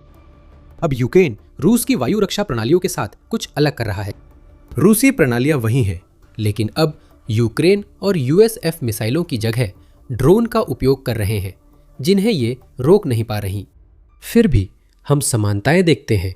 रूसी वायु रक्षा प्रणालियां उन हथियारों को नहीं रोक पा रही है जिन्हें उन्हें रोकना चाहिए। और जैसे जैसे यूक्रेन और अधिक डीप स्ट्राइक और मध्यम दूरी के ड्रोन बनाता है, वह रूस की वायु रक्षा प्रणालियों को मात देने के लिए स्वार्मिंग रणनीति का इस्तेमाल कर पा रहा है, जिससे उन रक्षा प्रणालियों और उन लक्ष्यों पर हमले संभव हो रहे हैं जिन्हें वे बचाने के लिए बनी हैं। ये कुछ हद तक ईरान में देखे गए शॉक एंड ऑ अभियान जैसा है। रूस की मुख्य समस्या है कि उसकी वायु रक्षा प्रणालियां USF ड्रोन से निपटने के लिए नहीं बनी। ये रक्षा प्रणालियां मिसाइलों से निपटने के लिए बनाई गई थी। इसमें भी ये ठीक से काम नहीं करती। लेकिन जब ड्रोन का सामना करना पड़ता है, जिन्हें उनके रडार पहचानने, ट्रैक करने और निशाना बनाने में मुश्किल महसूस करते हैं, तो ये और भी ज़्यादा संघर्ष करती हैं। ये सिर्फ रूस की समस्या नहीं है। भले ही उसकी वायु रक्षा प्रणालियां आधुनिक पश्चिमी प्रणालियों की तुलना में कमज़ोर हों, लेकिन तकनीकी रूप से देखें तो रूसी और पश्चिमी दोनों प्रणालियां विमानों और मिसाइलों से लड़ने के लिए बनाई गई हैं, जो यूक्रेन द्वारा छोड़े गए ड्रोनों की तुलना में बड़े, तेज़ और कहीं ऊंचाई पर उड़ते हैं। ड्रोन ज़मीन के रडार सिस्टम की नज़र से नीचे रह सकता है और इतने पास आ सकता है कि रडार या उसके सिस्टम पर हमला कर सके, इससे पहले कि मिसाइल दागी जाए। और चलिए एक पल के लिए उन वायु रक्षा मिसाइलों की बात करते हैं। वे बहुत महंगी होती हैं, जबकि ड्रोन सस्ते होते हैं। तो भले ही एक रूसी वायु रक्षा प्रणाली किसी ड्रोन को ट्रैक करने में सफल हो जाए, फिर भी कुछ हिसाब लगाना पड़ता है। क्या यह एक मिसाइल खर्च करने लायक है, जिसकी कीमत सैकड़ों हजारों, शायद लाखों डॉलर हो सकती है, सिर्फ उस ड्रोन को नष्ट करने के लिए जिसकी कीमत उसका एक छोटा सा हिस्सा है? अगर यूक्रेन कभी कभार ड्रोन भेजता तो हाँ, लेकिन जब वे दर्जनों, सैकड़ों भेजते हैं तो युद्ध क्षेत्र का हिसाब नहीं बैठता। रूस के लिए अपने एयर डिफेंस नेटवर्क का इस्तेमाल करके यूक्रेन के ड्रोन को रोकना बस बहुत महंगा साबित होता है। जब ये सिस्टम वहीं नष्ट हो रहे हैं तो ज़्यादा फर्क नहीं पड़ता। यूक्रेन ने रूस की एयर डिफेंस को छेददार बना दिया है। रक्षा प्रणाली ढह गई है और अब यूक्रेन कब्जे वाले क्षेत्रों के बड़े हिस्सों में आसमान पर हावी है। साथ ही रूस में भी बार बार हमले कर सकता है। लेकिन इन सब का रूस के लिए क्या मतलब है? रूस इन समस्याओं का हल क्यों नहीं कर सकता? हम इन सवालों के जवाब देंगे, लेकिन पहले याद दिला दें कि आप मिलिट्री शो देख रहे हैं। ऐसा और भी बहुत कुछ है, इसलिए अगर आपको हमारे चैनल से फायदा हो रहा है तो सब्सक्राइब करें और नोटिफिकेशन बेल दबाएं। रूस की छेद वाली रक्षा प्रणाली समस्या है, क्योंकि USF द्वारा नष्ट हर एयर डिफेंस, रडार या इलेक्ट्रॉनिक युद्ध उपकरण अन्य ड्रोन के लिए रास्ता खोल देता है।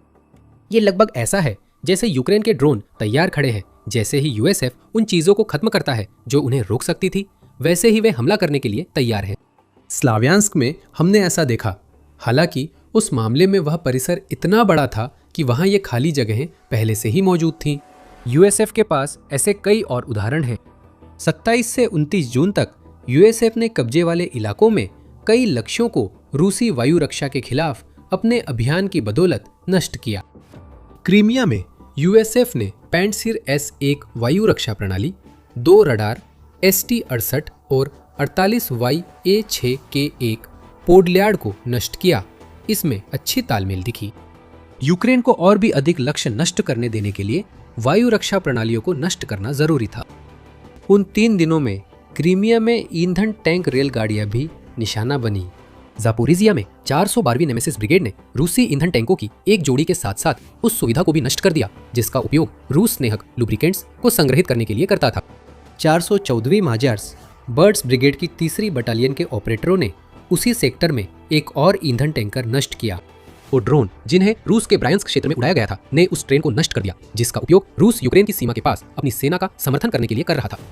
खेरसोन की ओर चले जहां यूक्रेन की 20वीं अलग मानव रहित सिस्टम्स ब्रिगेड ने एक हार्बर टक को नष्ट कर दिया, जो रूस के विशाल लॉजिस्टिकल नेटवर्क की एक और कड़ी थी। रूस की कई वायु रक्षा प्रणालियों के नुकसान से यह संभव हुआ। एक के बाद एक खाली जगह बनती जा रही है।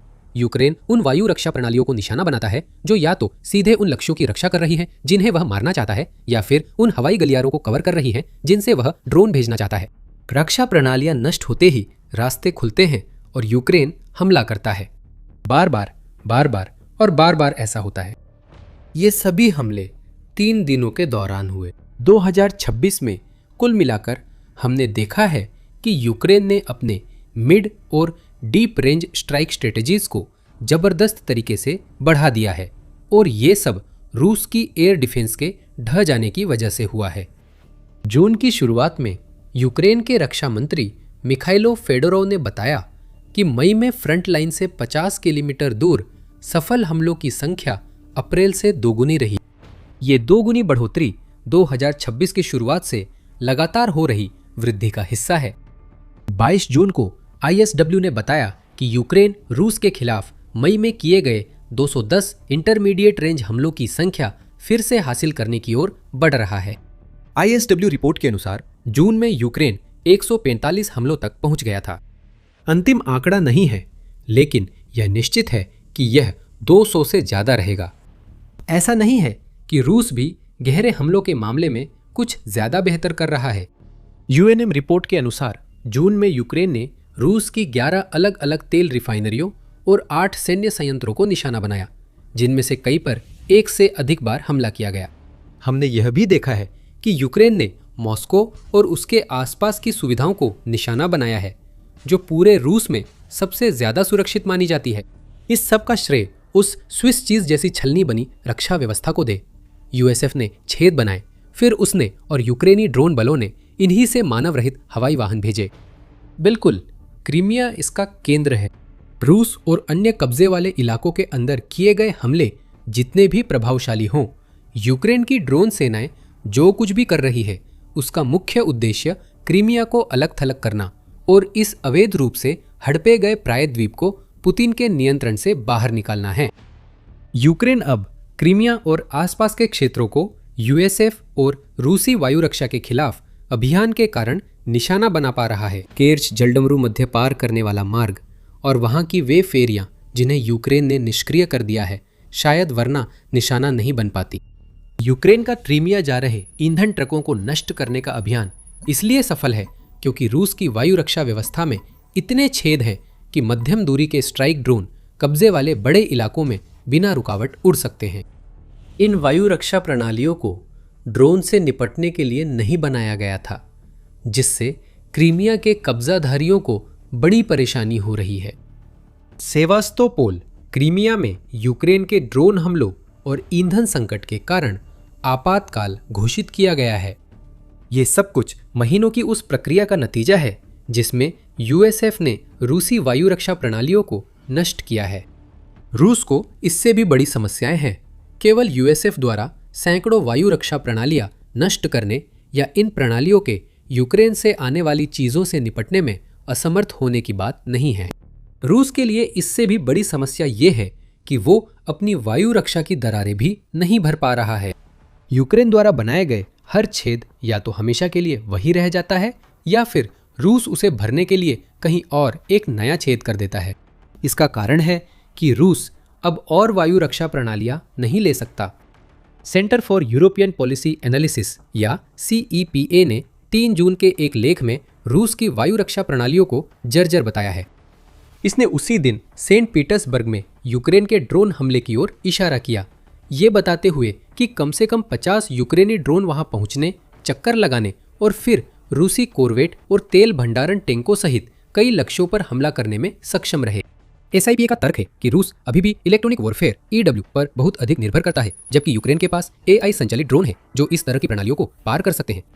ब्यूरोक्रेसी और सीमित वायु रक्षा प्रणालियों का बार बार इधर उधर करना उन खामियों में उतना ही योगदान देता है जितना यूक्रेन के ड्रोन देते हैं। यूक्रेन के बढ़ते ड्रोन हमले रूसी रक्षा प्रणाली की कमजोरियां दिखा चुके हैं और रूस तकनीकी रूप से इतना पिछड़ा है कि ज्यादा कुछ नहीं कर सकता। रूस अपनी मौजूदा वायु रक्षा प्रणालियों को और बना भी नहीं सकता। कम से कम वो उस पैमाने पर तो बिल्कुल नहीं बना सकता जितनी तेजी से यूक्रेन उसकी प्रणालियों और रडार को नष्ट कर रहा है। यूक्रेन की 413वीं अनमैन्ड सिस्टम्स रेजिमेंट के कमांडर चार्जर ने कहा कि रूस को मिसाइल और रडार के लिए जरूरी माइक्रोचिप्स नहीं मिल रहे हैं। ये दुर्लभ और महंगा संसाधन है, इसलिए वायु रक्षा प्रणालियां डॉलर देने पर भी तुरंत नहीं बन सकती क्योंकि माइक्रोचिप्स नहीं है। चार्जर कहते हैं, ऐसा कोई उपकरण नहीं जिसमें पैसे डालकर एंटी एयरक्राफ्ट मिसाइल नियंत्रित करने वाली माइक्रोचिप मिल जाए। रूस इसके लिए पश्चिमी प्रतिबंधों के धीरे धीरे पड़ने वाले प्रभाव का शुक्रिया अदा कर सकता है। रूस के लिए जरूरी चिप्स हासिल करना असंभव नहीं है, लेकिन वे चिप्स शायद ही कभी सीधे खरीदी जा सकती है, जिससे रूस को तीसरे देशों को ज्यादा पैसे देने पड़ते हैं उन चिप्स के लिए जो देर से पहुंचती है, क्योंकि उन्हें दुनिया भर में भेजना पड़ता है ताकि रूस प्रतिबंधों से बच सके। इस समस्या और यूक्रेन के बड़े ड्रोन झुंडों के कारण अब रूस को वायु रक्षा मिसाइलों की कमी महसूस हो रही है। CBS न्यूज के मुताबिक 17 जून को रिपोर्ट आया कि रूस S-300 मिसाइल इंटरसेप्टर की कमी से जूझ रहा है, जो जल्द अन्य वायु रक्षा प्रणालियों पर भी असर डाल सकती है।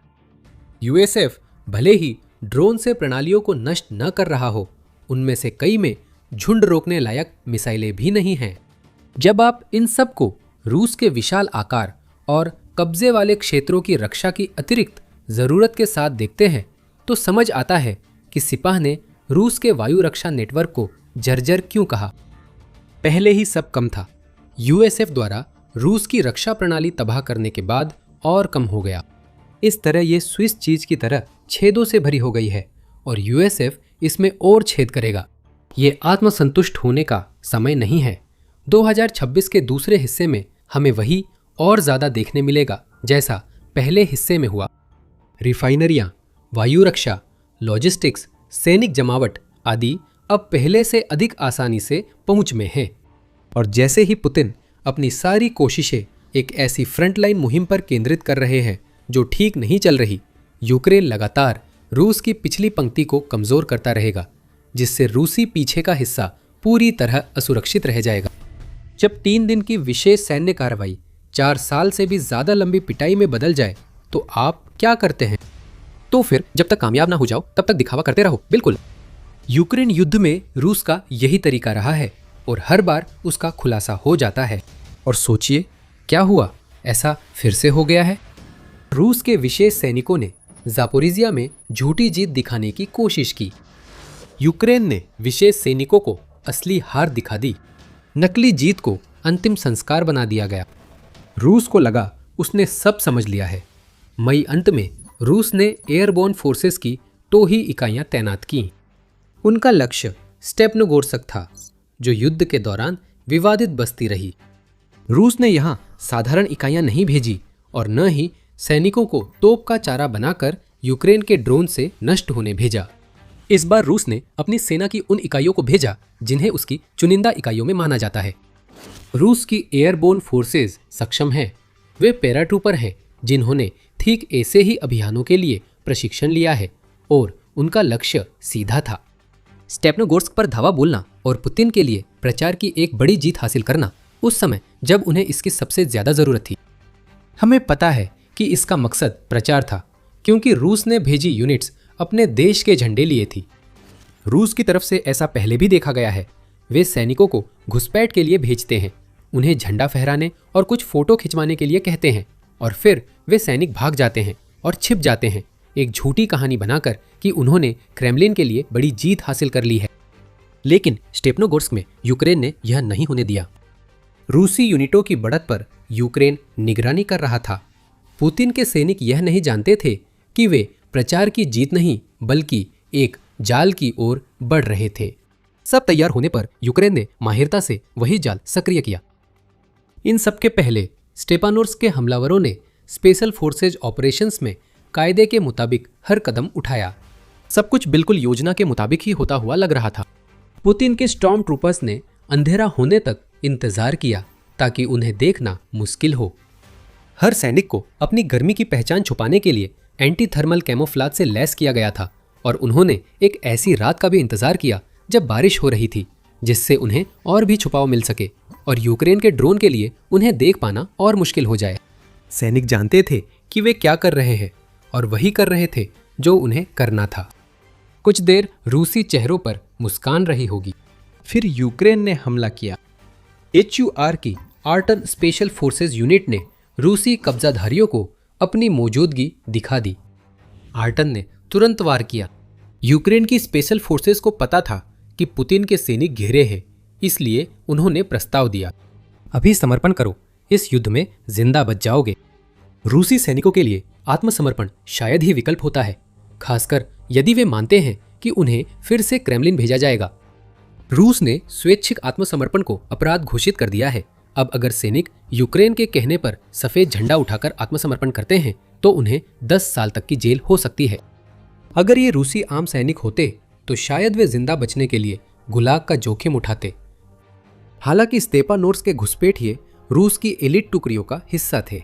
नेता के लिए मरना उनकी ट्रेनिंग में शुरू से डाला गया, इसलिए आत्मसमर्पण ठुकरा दिया।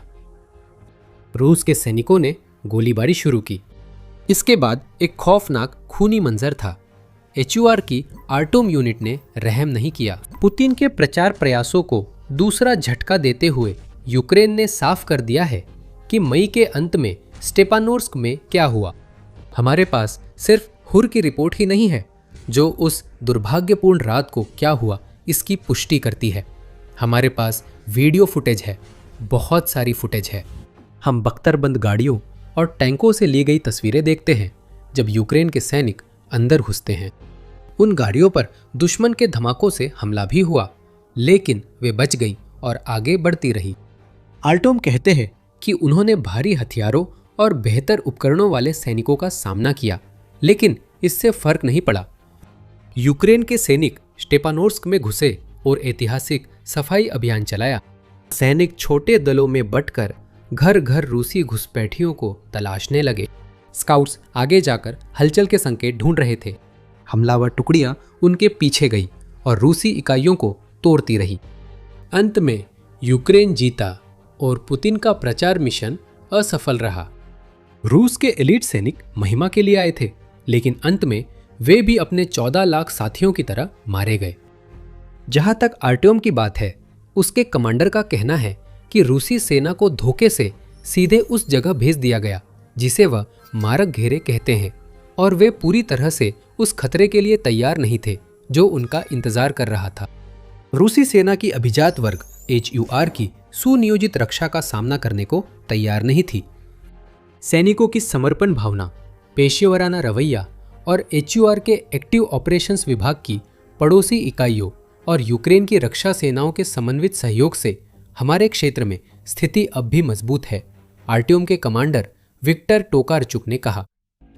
पुतिन यूक्रेन अपने लोगों और दुनिया को झूठा संदेश भेजना चाहते थे। यूक्रेन ने पुतिन को यह दिखाने के लिए एक बेहद सख्त और वास्तविक जवाब दिया कि उनके सबसे खास सैनिक भी पकड़े जा सकते हैं और खत्म किए जा सकते हैं। यहां हमने यूक्रेन की सैन्य रणनीति की चमक देखी जो रूस के बेहतरीन सैनिकों के सामने है। यूक्रेन विजयी रहा। इसके प्रभाव बहुत बड़े हैं। यूक्रेन को पहले से मालूम था कि रूस के चुनिंदा सैनिक आ रहे हैं, इसलिए उसने जाल बिछाया जिसमें पैराट्रूपर्स फंस गए।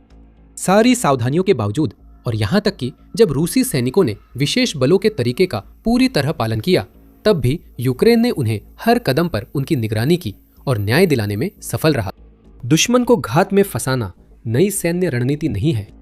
घात लगाकर हमले सदियों से किए जा रहे हैं, लेकिन शायद ही कभी ऐसा कारनामा इतने दमदार अंदाज में इतनी अच्छी तरह से दस्तावेज किया गया हो और उन सैनिकों के खिलाफ किया गया हो जिन्हें इतना अच्छा माना जाता है कि वे ऐसी परिस्थितियों को पहले ही भांप ले। यूक्रेन ने मास्टर स्ट्रोक चला। पुतिन जरूर बेहद नाराज होंगे और उन्हें होना भी चाहिए, क्योंकि रूस ने स्टेपानोर्स्क पर कब्जा करने के लिए अपने सबसे बेहतरीन सैनिक भेजे थे। इसके पीछे कई वजहें थी। हाँ, ये प्रोपेगेंडा के बारे में था और हम उस पर भी बात करेंगे, लेकिन रूस के लिए ये उससे कहीं ज्यादा था। देखिए, स्टेपानोर्स्क कोई आम बस्ती नहीं है। इस पर सालों से विवाद है और कई बार रूस के पास स्टेपानोर्स्क पर वैध दावा रहा है। मई के मध्य में हालात बदले और पुतिन ने सैनिकों को दर्दनाक प्रोपेगेंडा मार्च का आदेश दिया। चलिए 18 मई पर लौटते हैं। सेंसर.नेट ने रिपोर्ट किया कि यूक्रेन के सुरक्षा और रक्षा बलों ने स्टेपानोर्स्क पर पूरा नियंत्रण वापस ले लिया। आर्टियम यूनिट एक बार फिर से अहम भूमिका में थी। आसपास की यूनिट्स के साथ मिलकर आर्टियम ने रूसी कब्जाधारियों को पूरी तरह से बाहर निकाल दिया था, जिसका मतलब था कि महीनों बाद पहली बार स्टेपानोर्स्क पूरी तरह यूक्रेन की सेना के नियंत्रण में था। बस्ती में स्थिति स्थिर हो गई थी और मुक्ति अभियान का वीडियो जारी कर दिखाया गया कि रूस के घुसपैठियों को आर्टियम और यूक्रेन की अन्य यूनिट्स ने नष्ट किया। उस हार ने पुतिन को चुभन दी। स्टेपानोर्स्क जापोरिजिया क्षेत्र की रणनीतिक दृष्टि से सबसे महत्वपूर्ण बस्तियों में से है। ये जापोरिजिया से सिर्फ 30 किलोमीटर दक्षिण में स्थित है, जिसका मतलब है कि ये उस क्षेत्र पर हमलों के लिए एक लॉन्चिंग पैड के रूप में काम कर सकता है, जिसे पुतिन बेताबी से हासिल करना चाहता है। स्टेपानोर्स्क पर कब्जा करने से रूस को उत्तर दक्षिण E-105 राजमार्ग पर भी कुछ नियंत्रण मिल जाएगा, जिसका इस्तेमाल लॉजिस्टिक्स के लिए किया जा सकता है। साथ ही यह जापोरिजिया में जाने का एक तेज रास्ता भी देगा। रूस जापोरिजिया की ओर बढ़त के लिए इस बस्ती का उपयोग करने की कोशिश कर रहा है, जिसमें निप्रो नदी के पूर्वी किनारे से प्रिमोर्स्के की ओर बढ़ना भी है। इसका मकसद जापोरिजिया को तोपखाने की रेंज में लाना था। 18 मई को यूक्रेन ने वह लक्ष्य नष्ट किया। 18 मई को रूस के लिए जो एक बहुत ही वास्तविक रणनीतिक जीत हो सकती थी, उससे वंचित होने के बाद पुतिन और उनके कमांडरों ने एक वैकल्पिक योजना बनाई। अगर आप जीत नहीं सकते तो जीत का दिखावा करो। मई के अंत में हमने देखा कि रूस ने स्टेपानोर्स्क में विशेष दस्ते भेजकर दिखाने की कोशिश की कि उसका वहां कुछ नियंत्रण है, लेकिन वे असफल रहे और पुतिन के लिए उस असफलता के भयानक परिणाम हैं। रूस का नेता एक ऐसा आदमी है जो इस समय कुछ सकारात्मक प्रचार के लिए तरस रहा है, लेकिन उसे बार बार यूक्रेन द्वारा बेनकाब किया जा रहा है। इससे पहले कि हम आगे बढ़े, याद दिला दूं कि आप मिलिट्री शो देख रहे हैं। अगर आपने चैनल को सब्सक्राइब नहीं किया है तो अब बिल्कुल सही समय है कि आप वीडियो को रोकें और बटन दबाएं, इससे पहले कि हम वापस आएं। तो पुतिन प्रोपोगेंडा के लिए इतने बेताब क्यों थे कि वे अपने सबसे अच्छे सैनिकों को स्टेपनोगोर्स्क भेजने को तैयार हो गए, सिर्फ इस उम्मीद में कि क्रेमलिन को वहां रूसी झंडा फहराने की फोटो मिल जाए, भले ही इसके लिए सैनिकों की जान जाए। रूस में प्रोपोगेंडा कैसे काम करता है और पुतिन की मौजूदा स्थिति की वजह समझना जरूरी है।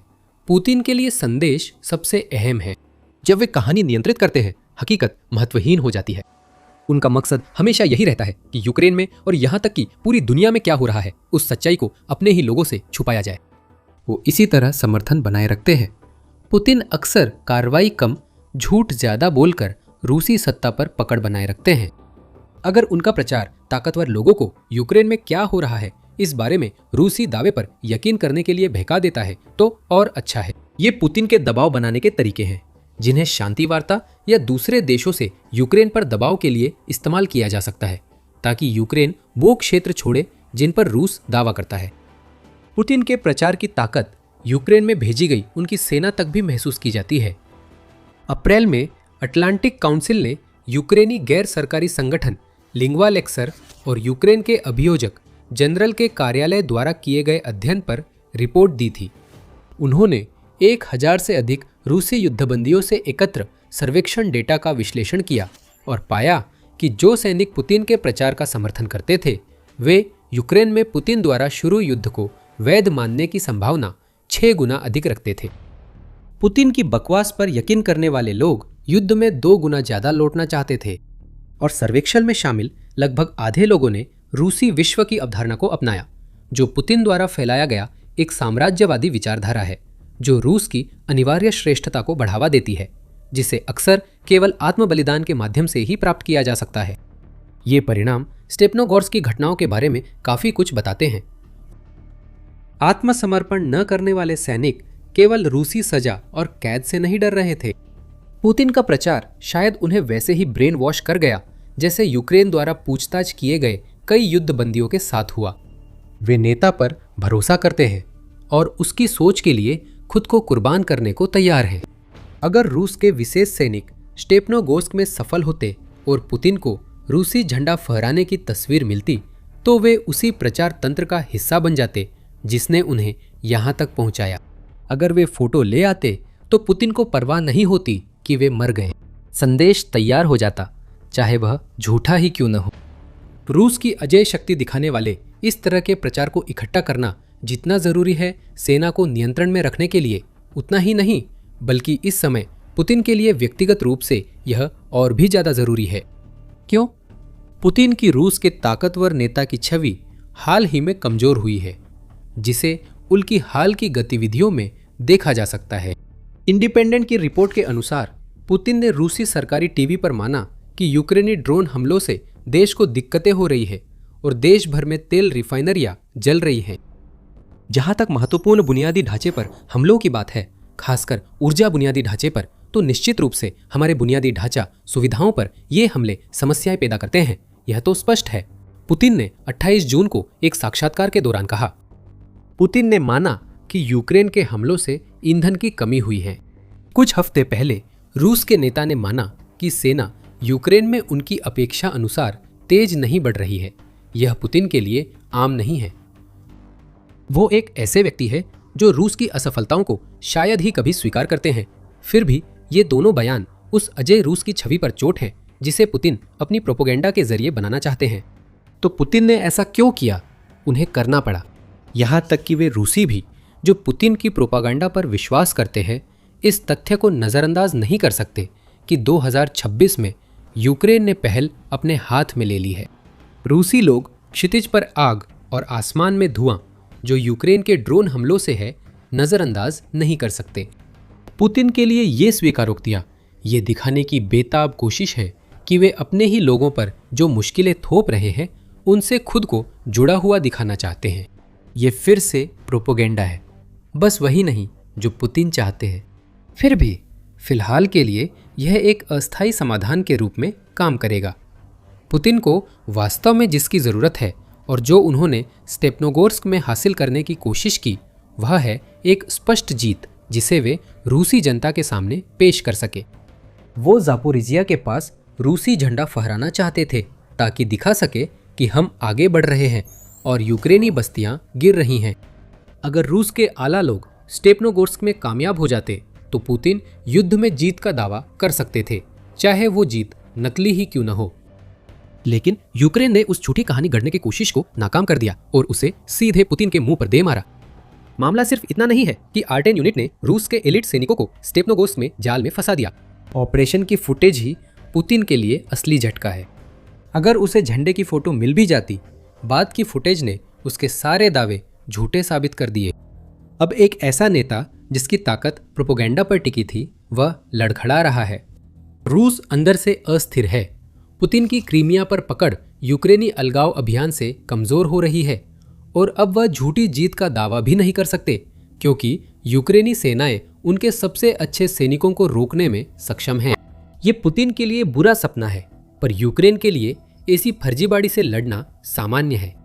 यूक्रेन ने स्टेपनोगोर्स्क में वास्तव में क्या हुआ, इसका फुटेज जारी करने और विवरण देने में इतनी जल्दी इसलिए की क्योंकि उसे पता है कि रूस जंग के मैदान में जीत के बारे में झूठ बोलने में माहिर है। यहाँ तक कि रूस के पास हाल ही की ऐसी घटनाएं भी है जो पुतिन की हताशा को और उजागर करती है। 29 जून को मिलिटारी ने रिपोर्ट किया कि रूस ने अपने और सैनिकों की कुर्बानी दी।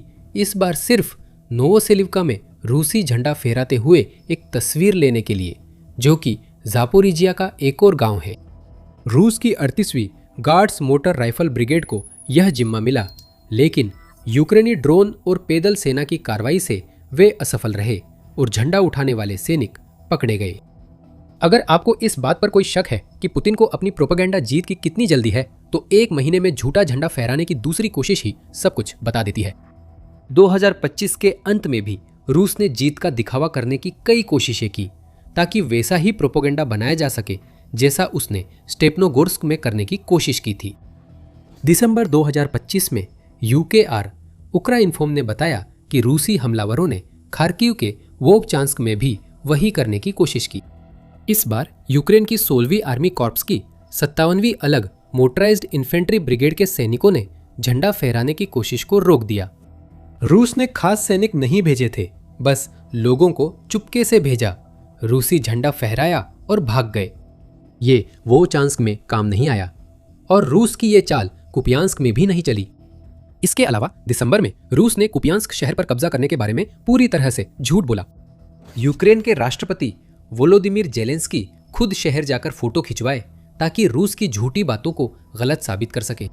और इसके बाद यूक्रेन के जवाबी पलटवार के कारण जो कब्जाधारी शहर में थे उन्हें जल्दी ही बाहर खदेड़ दिया गया।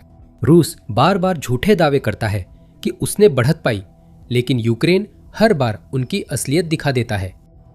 स्टेपनोगोर्स्क में फर्क था कि यूक्रेन ने घुसपैठियों को झूठा दावा करने से पहले ही बाहर कर दिया। इसे ही कुशलता कहते हैं। और जैसा कि अब साफ है, यूक्रेन ने स्टेपनोगोर्स्क में जो किया वह बिल्कुल सही समय पर हुआ। पुतिन को यह प्रचार जीत सिर्फ रूसी जनता को यह दिखाने के लिए नहीं चाहिए कि यूक्रेन पर उसका हमला पूरी तरह विफल नहीं है। पुतिन को मोल भाव की ताकत भी चाहिए। 23 जून को पुतिन ने कहा, रूस जैसा कि बार बार कहा गया है यूक्रेन के साथ शांति वार्ता के लिए तैयार है। ये इस्तांबुल में पहले हुए समझौतों के आधार पर आगे बढ़ने के लिए तैयार है। वे समझौते जिन्हें मैं आपको याद दिला दूं, उस समय यूक्रेनी प्रतिनिधि मंडल ने भी प्रारंभिक रूप से स्वीकार किया था। अगर इन टिप्पणियों की लड़ाकू प्रवृत्ति नजरअंदाज करें तो एक रूसी नेता अपने आप शांति की बात कर रहा है। यही से पता चलता है कि पुतिन मुश्किल में है और फिर बातचीत का सहारा ले रहे हैं। स्टेपनोगोर्स्क में झंडा फहराना पुतिन को शांति वार्ता में बढ़त देने के लिए था। अगर ये हों, यूक्रेन ने वह बढ़त छीन ली, ठीक वैसे ही जैसे उसने पुतिन के पास खेलने के लिए हर कार्ड को चकनाचूर कर दिया। एक शानदार 2026 अभियान में जिसने रूस को साफ तौर पर बैकफुट पर ला दिया है।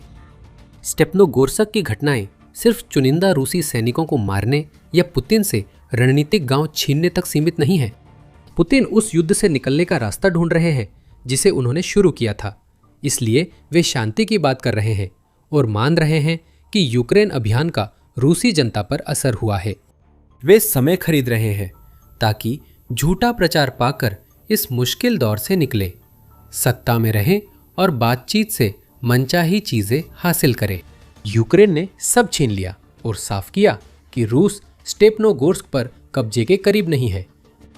पुतिन के पास समय कम है।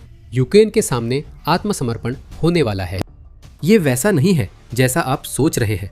पुतिन अपने सैनिकों को बाहर नहीं निकाल सकते। वो ऐसी स्थिति में है जहां जीतना असंभव है और उनके पास सिर्फ हार की ओर बढ़ते रहने का विकल्प है। रूस में पर्दे के पीछे एक सफेद झंडा लहराया जा रहा है और अब यह और जोर से लहर रहा है। रूस के उच्च वर्ग यूक्रेन के आगे समर्पण करना चाहते हैं। पुतिन इसकी वजह है। उसका युद्ध उन्हें सबको गरीब बना रहा है और अगर एक बात है जो पुतिन को अब तक समझ आ जानी चाहिए थी तो वो ये है कि आप अमीरों और उनकी दौलत के साथ बार बार खिलवाड़ नहीं कर सकते, वरना वे आपके खिलाफ हो जाएंगे और आपकी बनाई हुई मुसीबत से बचने की कोशिश करेंगे।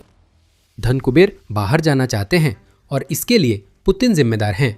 मॉस्को टाइम्स के 29 जून के लेख में ये बताया गया। रूस के कई व्यापारी अपनी पूंजी बाहर ले जाने की कोशिश कर रहे हैं। यूक्रेन के लगातार ड्रोन हमलों और पुतिन द्वारा युद्ध के लिए उनसे जितना हो सके उतना पैसा निचोड़ने के लगातार कठोर होते कदमों के बीच रूस के राष्ट्रीय संपदा कोष में एक बड़ा घाटा हो गया है। इन अभिजात वर्ग के लोग यह इंगित कर रहे हैं और पुतिन अब इस घाटे को पूरा करने के लिए लगातार उनकी ओर देख रहे हैं ताकि वे अपना युद्ध जारी रख सके। अब अफवाह है कि क्रेमलिन युद्ध के लिए फंड जुटाने को अभिजात वर्ग की निजी बचत में हाथ डाल सकता है और रूस पहले ही जमा राशि जब्त कर चुका है। एक मॉस्को के व्यवसायी ने कहा, सरकार किसी भी तरह मेरा पैसा ले सकती है। अब सब सोच रहे हैं कि पैसा कैसे निकाले और यहाँ से जाएं। वे सही है। हाल ही में रूस में काफ़ी नगद निकासी देखी गई है। यूनाइटेड 24 मीडिया की रिपोर्ट के अनुसार रूसियों ने 2026 में 8 जून तक रूसी बैंकों से कुल 13 अरब डॉलर नगद निकाल लिए हैं। यह निकासी का 30 वर्षों में उच्चतम स्तर है और यह संयोग नहीं है। रूस के उच्च वर्ग और आम नागरिक अब बैंकों पर भरोसा नहीं करते क्योंकि क्रेमलिन कभी भी उनका पैसा जब्त कर सकता है। अब वे पैसा निकाल रहे हैं जो यूक्रेन के लिए अब तक का सबसे स्पष्ट संकेत है कि पुतिन के गुट के बाहर रूस के कुछ अहम लोग आत्मसमर्पण को तैयार हैं। वे देख रहे हैं कि यूक्रेन कैसे आर्थिक नुकसान पहुंचा रहा है और अब अपने पैसे से राय जता रहे हैं। ये सब घटनाओं की एक श्रृंखला के बीच हो रहा है जो यह दर्शाता है कि रूस के लिए, उसकी अर्थव्यवस्था के लिए और जो लोग पैसा निकाल रहे हैं उनके लिए पहले से ही खराब स्थिति और भी बदतर होने वाली है। यूक्रेन के ड्रोन हमले रूस के तेल शोधन क्षेत्र पर और तेज हो रहे हैं। यूनाइटेड 24 मीडिया के अनुसार रूस की 10 में से 9 सबसे बड़ी तेल रिफाइनरियां अब तक निशाना बन चुकी है। ये हमले रूस भर के सैन्य ठिकानों पर हमलों के साथ हो रहे हैं। अधिकारियों के पास सिर्फ एक जवाब है, रक्षा पर ज्यादा खर्च। और इसी तरीके के कारण रूस को जनवरी से मई के बीच 78 अरब डॉलर के बजट घाटे का सामना करना पड़ा है, जिसे भरना जरूरी है। अभिजात वर्ग उस घाटे को देख रहे हैं और जानते हैं कि उसे भरने के लिए क्रेमलिन उन्हीं के पास आएगा। वे खुश नहीं हैं। एक मॉस्को व्यवसायी ने कहा, हमारे बुनियादी ढांचे की रक्षा के लिए पर्याप्त वायु रक्षा नहीं है। कोई नहीं जानता कि उत्पादन कैसे बढ़ाएं। यह स्थिति पुतिन और उनके करीबी लोगों के लिए अप्रत्याशित थी। उन्होंने लंबे युद्ध की तैयारी नहीं की थी और वे ड्रोन युद्ध के लिए तैयार नहीं हैं। यह स्पष्ट है कि वह दोष किस पर मानते हैं, क्योंकि वह बता रहे हैं कि अब रूसी लोग इसलिए परेशान हैं क्योंकि पुतिन और उनके क्रेमलिन के साथी यह समझ नहीं पाए कि यूक्रेन इतनी आसानी से हार नहीं मानेगा, बल्कि वह एक ऐसे देश में बदल जाएगा जो जब चाहे रूस पर हमला कर सके। आज यही स्थिति है और अब अभिजात वर्ग कह रहा है कि रूस को सफेद झंडा उठाकर आत्मसमर्पण कर देना चाहिए। अन्य घटनाएं और भी कम आशाजनक हैं। क्या आपको याद है कि ईरान में युद्ध को रूस का उद्धारक माना जा रहा था? होर्मुज जलडमरू मध्य बंद होने पर तेल की कीमतें $100 प्रति बैरल के पार गई थी, जिससे रूसी अर्थव्यवस्था को अरबों डॉलर मिलने और पुतिन की खर्चीली नीतियों को राहत मिलने की उम्मीद थी। अब ऐसा नहीं हो रहा। अमेरिका और ईरान के बीच हुए एक समझौते ने यूराल के कच्चे तेल की कीमत को लगभग $50 प्रति बैरल तक गिरा दिया है। इसलिए अब वो मौका नहीं रहा और रूस ने जो थोड़ी बहुत कमाई की थी वो भी जल्दी ही खत्म हो गई है। अमेरिका की बात करें तो वह भी रूस के अभिजात वर्ग के लिए जोरदार चेतावनी संकेत भेज रहा है। ट्रंप ने यूक्रेन के राष्ट्रपति वोलोदिमीर जेलेंस्की की खुले तौर पर तारीफ की है कि यूक्रेन किस तरह अपना बचाव कर रहा है और उन्होंने जून की शुरुआत में समूह 7 के अन्य राष्ट्राध्यक्षों के साथ एक संयुक्त घोषणा पर हस्ताक्षर किए थे, जिसमें यूक्रेन की संप्रभुता को मान्यता दी गई थी। ट्रंप ने G7 बैठक में संकेत दिया कि अमेरिका रूस पर फिर से तेल प्रतिबंध लगा सकता है, जिसे होर्मुज संकट के दौरान हटाया गया था।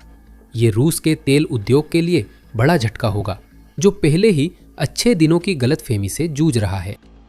पुतिन ने भी संकेत दिया है कि वह रूस के अमीरों और व्यापार मालिकों की जेब में अपने गंदे हाथ डालना चाहते हैं, ताकि पहले जिन घाटों का हमने जिक्र किया था उन्हें पूरा किया जा सके।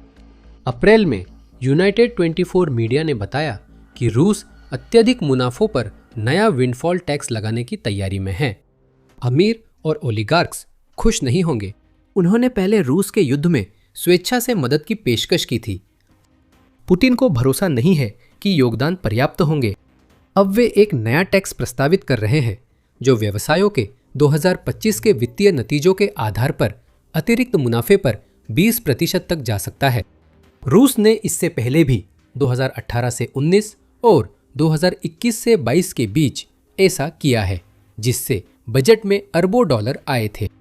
अब पुतिन वही चाल तब चल रहे हैं जब रूस के 75% व्यवसायों ने 2025 के लिए आय या मुनाफे में गिरावट या नुकसान की रिपोर्ट दी है। रूस की कंपनियों में से आधे से थोड़ी ज्यादा ने देखा है कि अब वे 2026 में नकदी प्रवाह की कमी का सामना कर रही हैं और फिर भी पुतिन को और चाहिए। इस पत्थर से भी एक हद तक ही खून निचोड़ा जा सकता है और रूस के अभिजात वर्ग अपनी नकदी बचाने के लिए यूक्रेन के सामने आत्मसमर्पण करना चाहते हैं।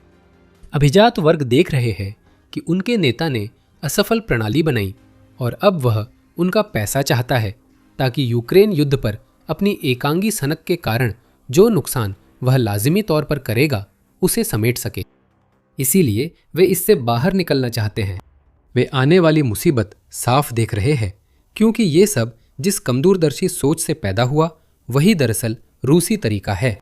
तटियाना स्तानोविया के अनुसार, जो कार्नेगी रशिया यूरेशिया सेंटर में सीनियर फेलो है, उनका कहना है कि ये सारी समस्याएं इस वजह से हैं कि व्लादिमीर पुतिन रूसी शासन के हर पहलू में प्रमुख भूमिका निभाते हैं, जिससे सरकार की अलग अलग शाखाओं के बीच असली समन्वय बहुत कमजोर हो गया है। स्तानोवाया कहती है कि यह रूसी अधिकारियों की हमेशा की समस्या है और रूसी अर्थव्यवस्था और आबादी के लिए गंभीर परीक्षा है। वह जोड़ती हैं कि सवाल यह है, क्या अधिकारियों के पास इससे निपटने की योजना या समझ है? क्रेमलिन के पास कोई योजना नहीं है। यही वजह है कि रूस के उच्च वर्ग इतने डरे हुए हैं कि वे लगातार ऐसे संकेत भेज रहे हैं कि वे यूक्रेन के सामने आत्मसमर्पण करने को तैयार हैं और व्लादिमीर पुतिन पर दबाव बना रहे हैं कि वे अपनी बेवजह की जंग छोड़ दें। क्या अब उच्च वर्ग व्लादिमीर पुतिन के खिलाफ होंगे? उन्हें व्लादिमीर पुतिन ने ही बनाया है और वो उनके साथ जो चाहे कर सकते हैं, है ना? असल में ऐसा नहीं है, मामला ज्यादा जटिल है। हम बताएंगे क्यों। आप द मिलिट्री शो देख रहे हैं, जहां हम सुर्खियों के पीछे का विश्लेषण देते हैं। चैनल सब्सक्राइब करें ताकि वीडियो मिस न हो। ये बिल्कुल सच है कि पुतिन ने सत्ता में आने के बाद रूस के ओलिगार्क्स पर बहुत चतुराई से नियंत्रण स्थापित कर लिया था।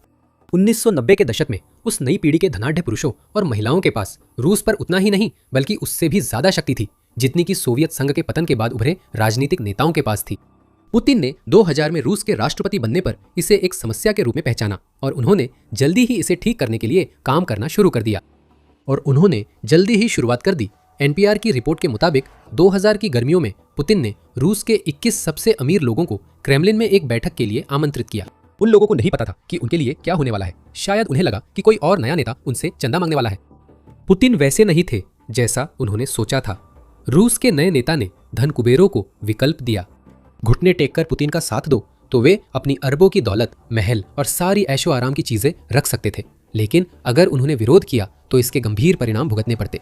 जो धन कुबेर इस सौदे को मानने से इनकार कर देते थे या बाद में पीछे हट जाते थे, वे अक्सर रहस्यमय परिस्थितियों में मारे जाते थे या भ्रष्टाचार के आरोपों में साइबेरिया की जेलों में सड़ते हुए पाए जाते थे। और उस निर्णायक बैठक के बाद बीते कई वर्षों में पुतिन ने इन धनकुबेरों पर अपनी लोहे जैसी पकड़ और मजबूत कर ली है। यहाँ तक कि रूस में अमीर बनने का रास्ता सीधे देश के नेता से होकर ही गुजरता है। जैसा कि कार्नेगी एंडोमेंट कहता है, रूस का शासक वर्ग आज किसी राजनीतिक या आर्थिक वर्ग से कम और पुतिन की बात मानने वाले प्रबंधकों का एक समूह ज्यादा है जो अपने नेता के अलावा किसी और की जांच पड़ताल से बचा रहता है।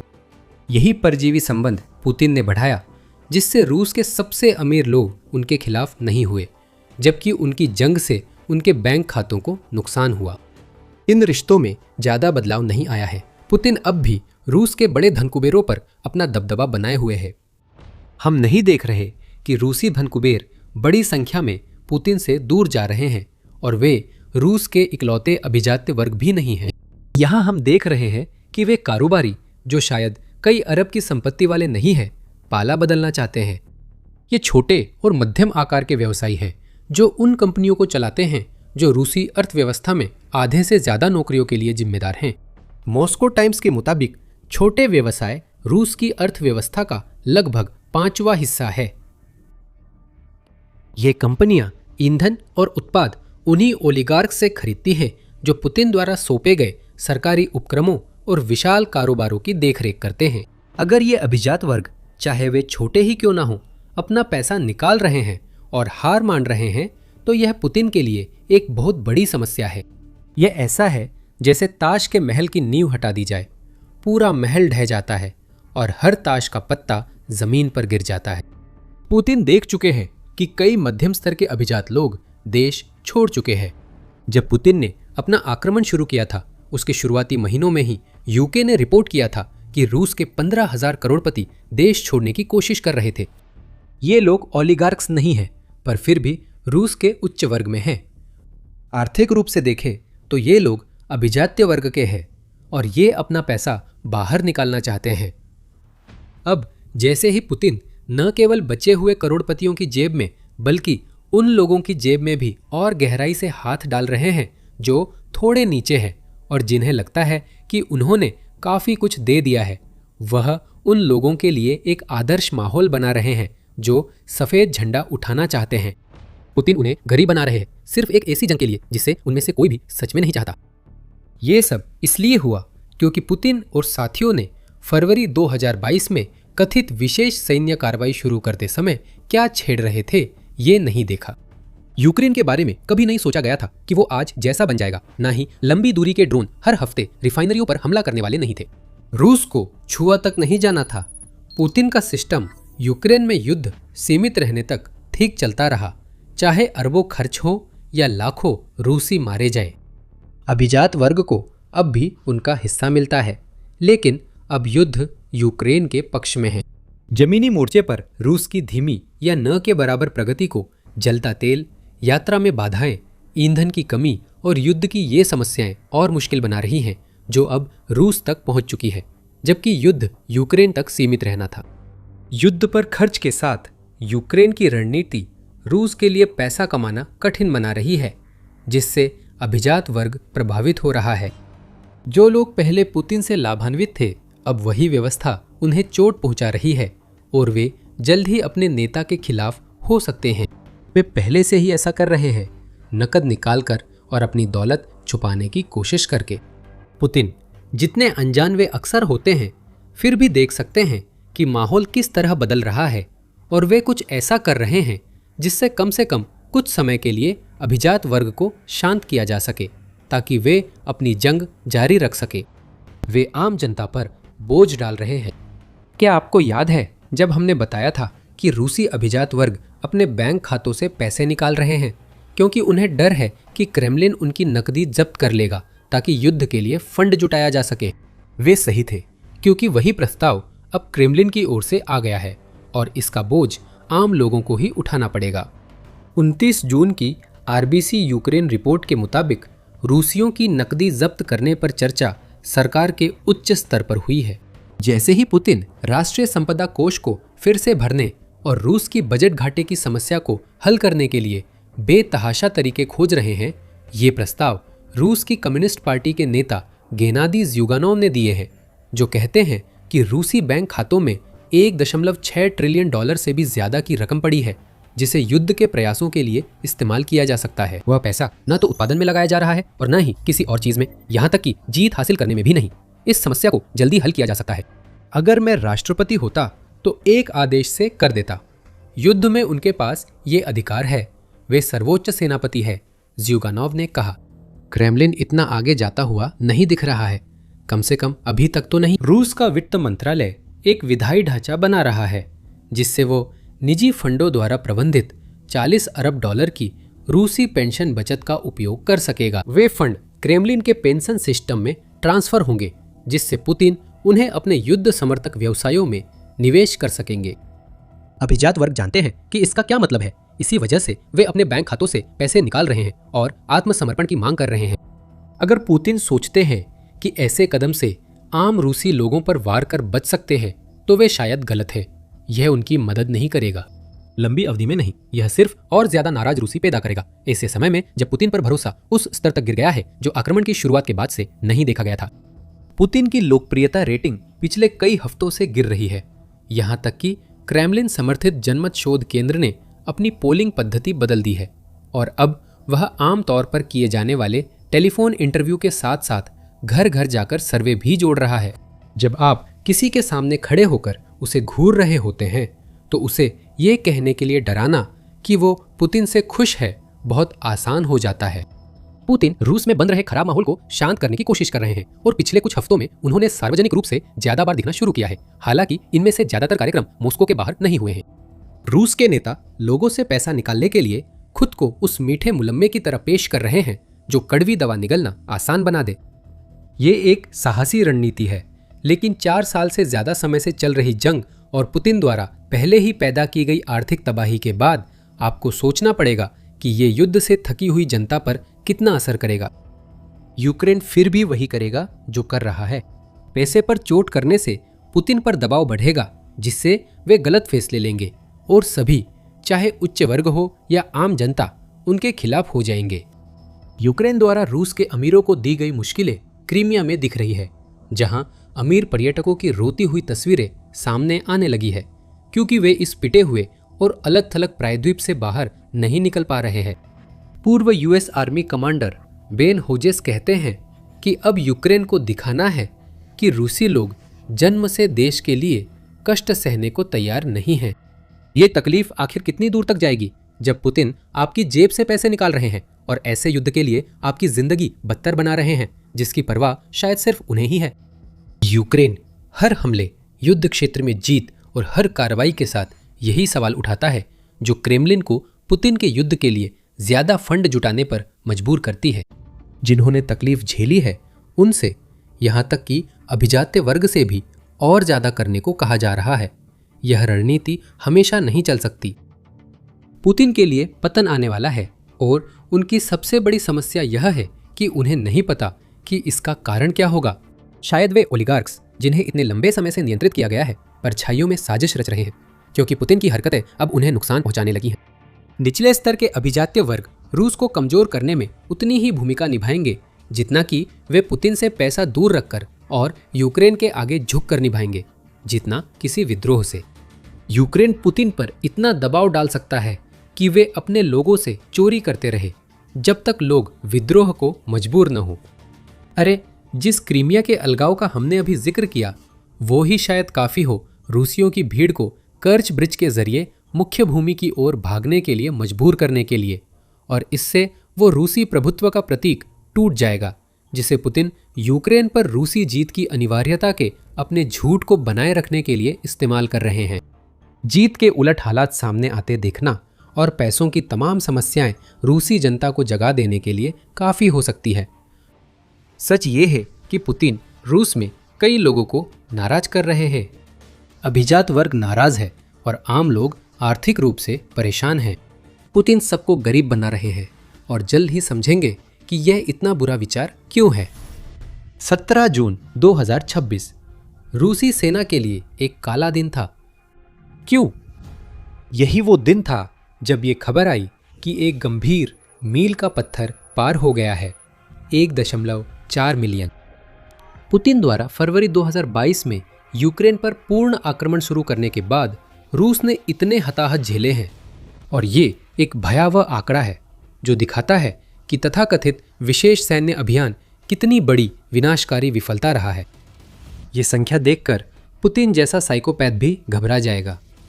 पुतिन को नुकसानों की परवाह नहीं, वो सैनिकों की मौत के बारे में नहीं सोचता। उसकी घबराहट की वजह साधारण है, उसे पता है ये टिकाऊ नहीं। अब वह यूक्रेन में सैनिक भेजने के लिए और भी हताश कदम उठा रहा है। आइए 1.4 मिलियन हताहतों से शुरू करें। हमने ये आंकड़ा यूं ही नहीं लिया है, ये नाटो अधिकारियों से आया है जो कहते हैं कि पुतिन ने जब से अपनी जंग शुरू की है, रूस को लगभग 1.3 से 1.45 मिलियन हताहतों का सामना करना पड़ा है और उनमें से करीब 5 लाख मौतें हुई हैं। ये 5 लाख रूसी हैं जो कभी अपनी सेना में वापस नहीं लौटेंगे, कभी अपने परिवारों को नहीं देख पाएंगे और कभी उस लड़ाई का अंत नहीं देख पाएंगे जिसे उनके मनोरोगी तानाशाह ने सिर्फ इसलिए शुरू किया था ताकि वो रूसी इतिहास के महान विजेताओं में अपनी विरासत को सुरक्षित कर सके। क्या बेकार की बर्बादी है? नेटो अधिकारियों द्वारा बताए गए आंकड़े जिन्हें यूनाइटेड 24 मीडिया ने रिपोर्ट किया है, लगभग उन्हीं हताहतों की संख्या के बराबर हैं जिनका दावा यूक्रेन खुद करता है कि उसने इतने नुकसान पहुंचाए हैं। यूक्रेन के अनुसार 18 जून तक ये संख्या 13,88,050 है। यूक्रेन के अनुसार रूस रोज करीब 1,000 और कभी कभी उससे भी ज्यादा सैनिक गंवा रहा है, जिससे 18 जून से 14 लाख तक पहुंचने में लगभग 12 दिन लगेंगे। जून का आखिरी दिन पुतिन के लिए सबसे बड़ा है। 30 जून वो दिन होगा जब रूस एक ऐसे मुकाम पर पहुंच जाएगा जो यूक्रेन पर आक्रमण को एक कथित बड़ी ताकत द्वारा चलाए गए सबसे विनाशकारी आधुनिक सैन्य अभियान के रूप में चिन्हित करेगा। हम जानते हैं पुतिन अपनी विरासत की परवाह करते हैं, पर हमें नहीं पता था कि वे इतिहास की किताबों में किसी भी तरह अपना नाम दर्ज कराने के लिए इतने दृढ़ हैं। शायद इन भारी नुकसानों की सबसे पागलपन भरी बात 14 लाख मौतें नहीं है, बल्कि ये है कि पुतिन रुकने वाले नहीं लगते। हाँ, वह घबराए हुए हैं और निश्चित रूप से बेताब है। जैसा कि वे जो नई नई योजनाएं लागू कर रहे हैं उनकी सूची जल्द ही आपको दिखा देगी। नाटो का कहना है कि हताहतों के बावजूद रूस के सैन्य अभियान की रफ्तार या गर्मियों के हमले की तैयारियों में कोई बड़ा बदलाव नहीं दिख रहा है। पुतिन अपनी मौजूदा नीति पर कायम रहना चाहते हैं, भले ही उन्हें खुद भी ये जरूर समझ आना चाहिए कि उनकी मानसिक विकृति के कारण और कितने लोग मरेंगे। यहाँ पृष्ठभूमि अहम है। 3 जून को नेटो महासचिव मार्क रूटे ने यूक्रेन पर रूसी हमले की गंभीरता बताई। रूस हर महीने लगभग 30,000 सैनिक खो रहा है।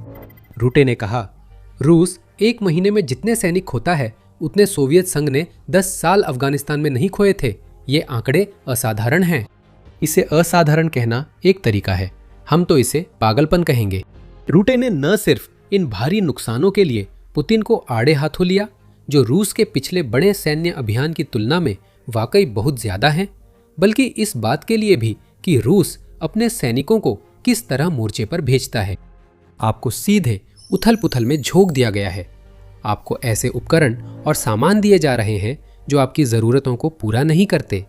आपको मोर्चे पर भेजा जा रहा है जहां घायल या मारे जाने की संभावना बहुत ज़्यादा है। अगर पुतिन में आत्मा है तो यह आरोप उन्हें हिला देगा। फिलहाल वो रूटे ने जो कुछ भी कहा उसमें से किसी से भी सच में बहस नहीं कर सकते।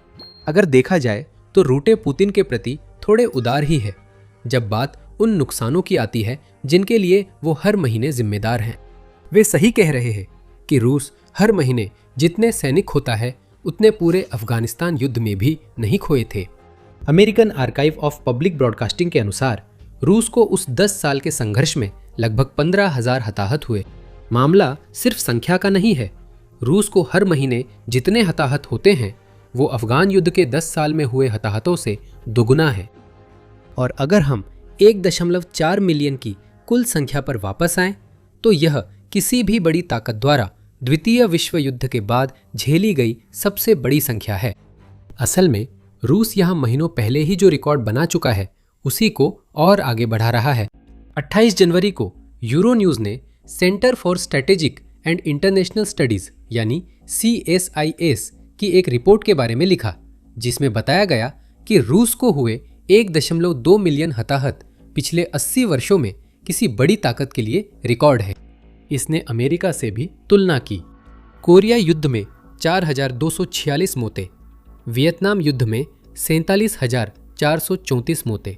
रूस ने ये सब सालों पहले यूक्रेन में पार कर लिया था और ये युद्ध दशकों पहले लड़े गए थे जब अमेरिका के पास आज के आधुनिक उपकरण नहीं थे। अगर हालिया तुलना चाहिए तो ईरान में ऑपरेशन एपिक फ्यूरी देखें। उस युद्ध में अमेरिका को 394 हताहत हुए, जिनमें 13 मारे गए। यह निसंदेह जितना भी दुखद हो, यह एक आधुनिक युद्ध मशीन और रूस द्वारा यूक्रेन में इस्तेमाल की जाने वाली पुरानी क्षयकारी रणनीति के बीच का अंतर दिखाता है। रूस आधुनिक युद्ध नहीं लड़ रहा, उसने यूक्रेन में थोड़े फायदे के लिए अपने सैनिकों को मरवा रहा है। क्रेमलिन के मनोरोगी ने जनवरी में की गई भविष्यवाणी आधिकारिक रूप से पूरी कर दी। उसी CSIS रिपोर्ट ने, जिसने 12 लाख हताहतों के असली आंकड़े को उजागर किया था, यह भी कहा था कि युद्ध के दोनों पक्षों में कुल हताहतों की संख्या वसंत तक 20 लाख तक पहुंच सकती है। कीव इंडिपेंडेंट के मुताबिक पुतिन के हमले के बाद से यूक्रेन में करीब 5 से 6 लाख हताहत हुए हैं। रूस के 14 लाख और यूक्रेन के अधिकतम 6 लाख को जोड़े तो क्या मिलता है? 20 लाख। ठीक वैसे ही जैसे CSIS ने कहा था। पुतिन की पूर्वानुमानितता यूक्रेन में उनकी सबसे बड़ी कमजोरी है, लेकिन वह रूस को उसी रास्ते पर ले जा रहे हैं। और यही समस्या है, क्योंकि इनमें से कुछ भी टिकाऊ नहीं है, कम से कम अब तो बिल्कुल नहीं। कुछ साल पहले पुतिन दसियों हजार सैनिकों की बलि दे सकते थे, क्योंकि मानो ये भंडार कभी खत्म ही नहीं होगा। लेकिन 2026 में रूस पहले ही भारी जनशक्ति की कमी से जूझ रहा है। यूक्रेन की सशस्त्र सेनाओं के जनरल स्टाफ प्रमुख आंद्री नत्सोम ने 15 मई को कहा, दुश्मन के नुकसान उन कॉन्ट्रैक्ट सैनिकों की संख्या के करीब पहुंच रहे हैं जिन्हें उनकी कमी पूरी करने के लिए भर्ती किया जा रहा है, और कई बार तो ये संख्या उससे भी अधिक हो जाती है। दरअसल रूस पहले ही भारी जनशक्ति की कमी में युद्ध चला रहा है। हमारे अनुमान अनुसार स्थिति और गंभीर होगी, नाटो ने कहा, रूस के अपनी नवीनतम उपलब्धि हासिल करने से सिर्फ 1 महीने पहले।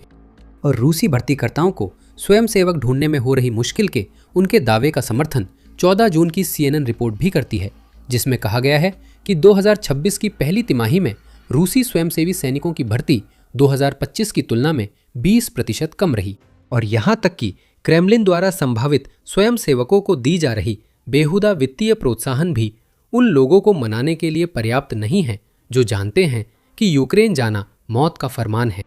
रूस के किसी बंकर में पुतिन घबरा रहे हैं, लेकिन वो वजहें शायद वैसी नहीं हैं जैसी आप सोच रहे हैं। कोई और होता तो देश में तबाही की गंभीरता देखकर समझ जाता कि अब हद हो गई है। अगर उनमें दया होती तो वे समझ जाते कि यूक्रेन से सैनिकों को कब का वापस बुला लेना चाहिए था, लेकिन पुतिन नहीं करते। वह मौत या लोगों की प्रतिक्रिया से नहीं डरता। पुतिन को अपनी सत्ता संरचना पर पूरा भरोसा है। नहीं, पुतिन जैसे साइकोपैथ को असली घबराहट किस बात की होती है वो बहुत साधारण है। उसे चिंता है कि उसे और सैनिक कहां से मिलेंगे। पुतिन को सबसे ज्यादा चिंता इसी बात की है जब वह रूस को ऐसे युद्ध में डाल रहे हैं जिसमें 1.4 मिलियन से ज्यादा लोग हताहत हुए हैं। पुतिन के पास कुछ समाधान है। उसकी समस्या यह है कि हर समाधान पिछले से भी ज्यादा पागलपन भरा है और इनमें से कोई भी वह नहीं है जिसकी उसे युद्ध जीतने के लिए जरूरत है। ये सब सिर्फ पुतिन को और लोग देने के लिए है जिन्हें वो तोप का चारा बना सके। रूस की रणनीति में कोई बदलाव नहीं होगा, लेकिन इससे पहले कि हम पुतिन द्वारा अपनी जनशक्ति की समस्या के लिए बनाए गए हास्यास्पद समाधानों का खुलासा करें, यह याद दिला दूं कि आप मिलिट्री शो देख रहे हैं। अगर आपको चैनल से कुछ फायदा मिल रहा है तो ऐसी और भी बहुत सारी चीजें हैं, इसलिए हमारे रोजाना वीडियो देखने के लिए सब्सक्राइब करें। सच कहे तो रूस की हालिया निराशाजनक उपलब्धि से पहले ही पुतिन ने रूसी सेना की संख्या बढ़ाने के लिए अपने तरीके शुरू कर दिए थे। कुछ साल पहले पुतिन ने रूसी जेलों से सैनिक भर्ती करने का आइडिया दिया। ऑफर हमेशा सीधा था, यूक्रेन में सेवा करो और तुम्हारी सजा माफ कर दी जाएगी। रूस के हीरो बनो और तुम्हारे अपराध भुला दिए जाएंगे। पुतिन शायद तब खुश हुए जब दर्जनों अपराधियों ने साइन अप किया। यहां उसे सिर्फ आम लोग नहीं मिल रहे थे। पुतिन की इस नई योजना के कारण यूक्रेन में मुख्य रूप से हत्यारे, विकृत और क्रूर लोग घुसने वाले थे, जिनमें कुछ सार्वजनिक रूप से नशे में भी रहते थे। जनवरी 2025 तक रूस ने यूक्रेन की विदेशी खुफिया सेवा के अनुसार लगभग 1,80,000 कैदियों की भर्ती कर ली थी और इससे फर्क नहीं पड़ता था कि ये सैनिक आपराधिक और कम प्रशिक्षित थे। गुणवत्ता से ज्यादा संख्या पर जोर देना पुतिन का तरीका रहा है जब से उन्होंने अपना युद्ध शुरू किया और उनके पास रूसी सेना में शामिल होने के लिए बड़ी संख्या में लोग थे। संख्या पूरी करने की यह रणनीति कुछ साल पहले हताश थी। अब तो कैदियों की आपूर्ति भी कम हो गई है। मई 2026 तक रूस की जेलों की आबादी लगभग 40% तक घट गई थी। रूस द्वारा अपराधियों को यूक्रेन भेजना इसकी मुख्य वजहों में से एक था, लेकिन कैदियों की आबादी में यह गिरावट पुतिन के लिए चिंता का कारण रही होगी। इस बड़ी गिरावट से वे जल्द ही गुलाग से सैनिक जुटाने में मुश्किल महसूस करेंगे और यही हो रहा है। यूक्रेन से लौटने वाले कुछ अपराधी रूस में बढ़ते अपराध में योगदान दे रहे हैं, जिससे पुतिन को सेना बनाए रखने के लिए और अजीब तरीके अपनाने पड़ रहे हैं। पहले वो कैदियों के पीछे थे, अब पुतिन छात्रों के पीछे हैं। जून की शुरुआत में यूक्रेन की आई वॉन्ट टू लिव परियोजना, जो रूसी सैनिकों को यूक्रेन के सामने आत्मसमर्पण करने और उस मौत की चक्की से निकलने जिसमें पुतिन उन्हें झोंक देता है, में मदद करने के लिए संसाधन प्रदान करती है, ने एक सूची प्रकाशित की जिसमें खुलासा हुआ कि 1059 रूसी छात्रों ने पुतिन की सेना में शामिल हो गए हैं। ये मत समझिए कि ये छात्र खुद ही स्वयंसेवक बने हैं। कई छात्रों पर सेना में शामिल होने का दबाव डाला जाता है, क्योंकि भर्ती करने वाले लगातार कॉलेज परिसरों में समय बिता रहे हैं ताकि आने वाली रूसी पुरुषों की पीढ़ी को पुतिन की महत्वाकांक्षा के लिए खुद को बलिदान करने के लिए मनाया जा सके। रूस के आक्रमण के 5वें साल में प्रचारक और सैन्य अधिकारी रूसी विश्वविद्यालयों में हाल ही में स्कूल से निकले युवाओं को युद्ध के लिए भर्ती कर रहे हैं। रिपोर्ट के अनुसार कैदी लगभग खत्म हो चुके हैं, इसलिए अब बच्चों को मोर्चे पर भेजा जा रहा है। क्रेमलिन इस भर्ती तरीके पर जोर दे रहा है। ऑस्ट्रेलिया के ABC न्यूज़ नेटवर्क की 7 जून की रिपोर्ट के मुताबिक रूसी अधिकारियों ने पुरुष छात्रों में से 2% को सेना में भर्ती करने का कोटा तय किया है। इन युवाओं को भर्ती होने करने के लिए मनाने के लिए रूस उन्हें उनकी सारी ट्यूशन फीस माफ करने और उनके रिकॉर्ड से खराब ग्रेड हटाने की पेशकश करता है। यानी छात्रों के सामने एक नई शुरुआत का लालच रखा जाता है, बशर्ते वे यूक्रेन से सुरक्षित लौट आएं। उनके 14 लाख साथी अब तक ऐसा करने में असफल रहे हैं। CNN ने इस भर्ती रणनीति की जांच की और चैनल को रूस द्वारा निशाना बनाए गए कुछ लोगों के सीधे संदेश मिले। एक छात्र ने कहा, दबाव बहुत है। दूसरे ने बताया कि विश्वविद्यालय में ड्रोन बलों के पोस्टर हर जगह लगे हैं। 18 साल के युवाओं की सेना में भर्ती कोई नई रणनीति नहीं है, लेकिन यहाँ जो हताशा है वो ये है कि पुतिन पहले ही रूस की मौजूदा पीढ़ी के पुरुषों का एक बड़ा हिस्सा झोंक चुके हैं और अब वे उन लोगों को निशाना बना रहे हैं जिन्हें रूस के सबसे होनहार और बुद्धिमान लोगों में गिना जाता है, ताकि वे यूक्रेन युद्ध में लड़े, बजाय इसके कि वे अपनी शिक्षा के अनुसार कुछ और करें। मौजूदा पीढ़ी ही काफ़ी नहीं थी, पुतिन अगली पीढ़ी को भी बलिदान करने को तैयार है। फिर भी सिर्फ 1000 से कुछ ज़्यादा छात्रों का मिलना इस रणनीति के लिए बड़ा नतीजा नहीं है। रूसी मनोविकारी की हताशा और गहरी हो जाती है और पुतिन की कभी न खत्म होने वाली और सैनिकों की चाहत को पूरा करने के लिए भर्ती की कोशिशें अब पढ़ाई के हॉल से निकलकर कार्यस्थलों तक पहुंच गई हैं। यह हमें कहना चाहिए कि वे पढ़ाई के हॉल से भी आगे निकल चुके थे, इससे पहले कि क्रेमलिन ने छात्रों की भर्ती के लिए कोटा तय करना शुरू किया। मार्च के अंत में मॉस्को टाइम्स ने बताया कि रियाजान के गवर्नर पावेल माल्कोव ने सैन्य भर्ती के कोटे तय किए, जो क्षेत्र में काम कर रहे सभी व्यवसायों पर लागू होते थे। 300 या उससे ज्यादा कर्मचारियों वाली कंपनियों को रूसी सेना के लिए 2 उम्मीदवार नामित करने होते थे। 500 से अधिक कर्मचारियों वाली कंपनियों में उम्मीदवार 5 हो जाते थे। पूरी जानकारी के लिए बता दूं, ये पूरे रूस में क्रेमलिन द्वारा चलाई गई नीति नहीं लगती है। ये उस बीमारी का लक्षण है, यानी सैनिकों की भर्ती के लिए रूस की बेतहाशा जरूरत। अगर रूस ने 1.4 मिलियन सैनिकों की जिंदगियां बर्बाद न की होती तो माल्को को ये सब नहीं करना पड़ता और स्वैच्छिक भर्ती पर्याप्त होती। और ऐसा लगता है कि माल्को के दिमाग में मौका बनाने के लिए बस यही एक उपाय है। माल्कोव ने कहा कि कार्यस्थल कोटा 20 सितंबर तक लागू करना होगा। हम मानते हैं कि अन्य रूसी क्षेत्रों में भी सैनिकों के लिए कार्यस्थल खाली करने का विचार होगा, क्योंकि वे पुतिन का कोटा पूरा करना मुश्किल मानते हैं। कैसा रहेगा अगर हम उन नीतियों पर वापस आएं जिन्हें पुतिन सक्रिय रूप से मंजूरी देते हैं?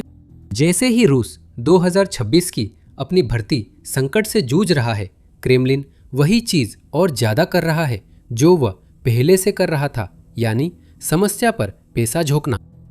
रूस हमेशा से अपने स्वयंसेवकों की भर्ती के लिए पैसे का इस्तेमाल करता रहा है, लेकिन अब ये आंकड़े पहले कभी देखे गए स्तर से कहीं ज्यादा बढ़ गए हैं। 14 जून की रिपोर्ट में आरबीसी यूक्रेन ने बताया कि रूस साइनिंग बोनस में $80,000 तक का विज्ञापन कर रहा है। ये वेतन नहीं, बल्कि रूस द्वारा युद्ध के लिए नामांकित किसी भी स्वयंसेवक को दिया जाने वाला एक मुश्त भुगतान है। साथ ही पुतिन की हताशा दिखती है, क्योंकि वे आर्थिक संकट झेल रहे स्वयंसेवकों का $1,40,000 तक का कर्ज माफ करने की पेशकश कर रहे हैं। एक बार फिर क्रेमलिन उन लोगों को लुभाने की कोशिश कर रहा है जो संघर्ष कर रहे हैं, उन्हें उनकी समस्याओं से बाहर निकलने का रास्ता दिखाकर। बात यह है कि उस रास्ते की निगरानी यूक्रेनी ड्रोन कर रहे हैं और 14 लाख लोग पहले ही उस खास रास्ते के अंत तक पहुंचने में नाकाम रहे हैं। इन रिकॉर्ड रकमों को खास बनाता है कि हाल ही में रूस के कई क्षेत्रों को अपने साइनिंग बोनस घटाने पड़े थे, क्योंकि इनसे सरकारी खजाने पर बुरा असर पड़ा था। अक्टूबर में radio free Europe radio liberty ने बताया कि तातारस्तान और समारा जैसे क्षेत्रों ने अपने बोनस घटाकर संघीय न्यूनतम $5,000 कर दिए। एक साल में ही ये बोनस न्यूनतम राशि से 16 गुना बढ़ गए हैं। ये इसलिए नहीं हो रहा क्योंकि रूस के पास अचानक बहुत पैसा आ गया। ये सब पुतिन की उस इच्छा के कारण है जिसमें वे आधुनिक समय की सबसे बुरी सैन्य क्षति को और भी बदतर बनाना चाहते हैं, यहाँ तक कि वे कुछ और स्वयंसेवकों को भर्ती करने के लिए पूरे क्षेत्रीय अर्थव्यवस्थाओं को भी बर्बाद करने को तैयार हैं। और ज्यादा हताशा कैसी रहेगी?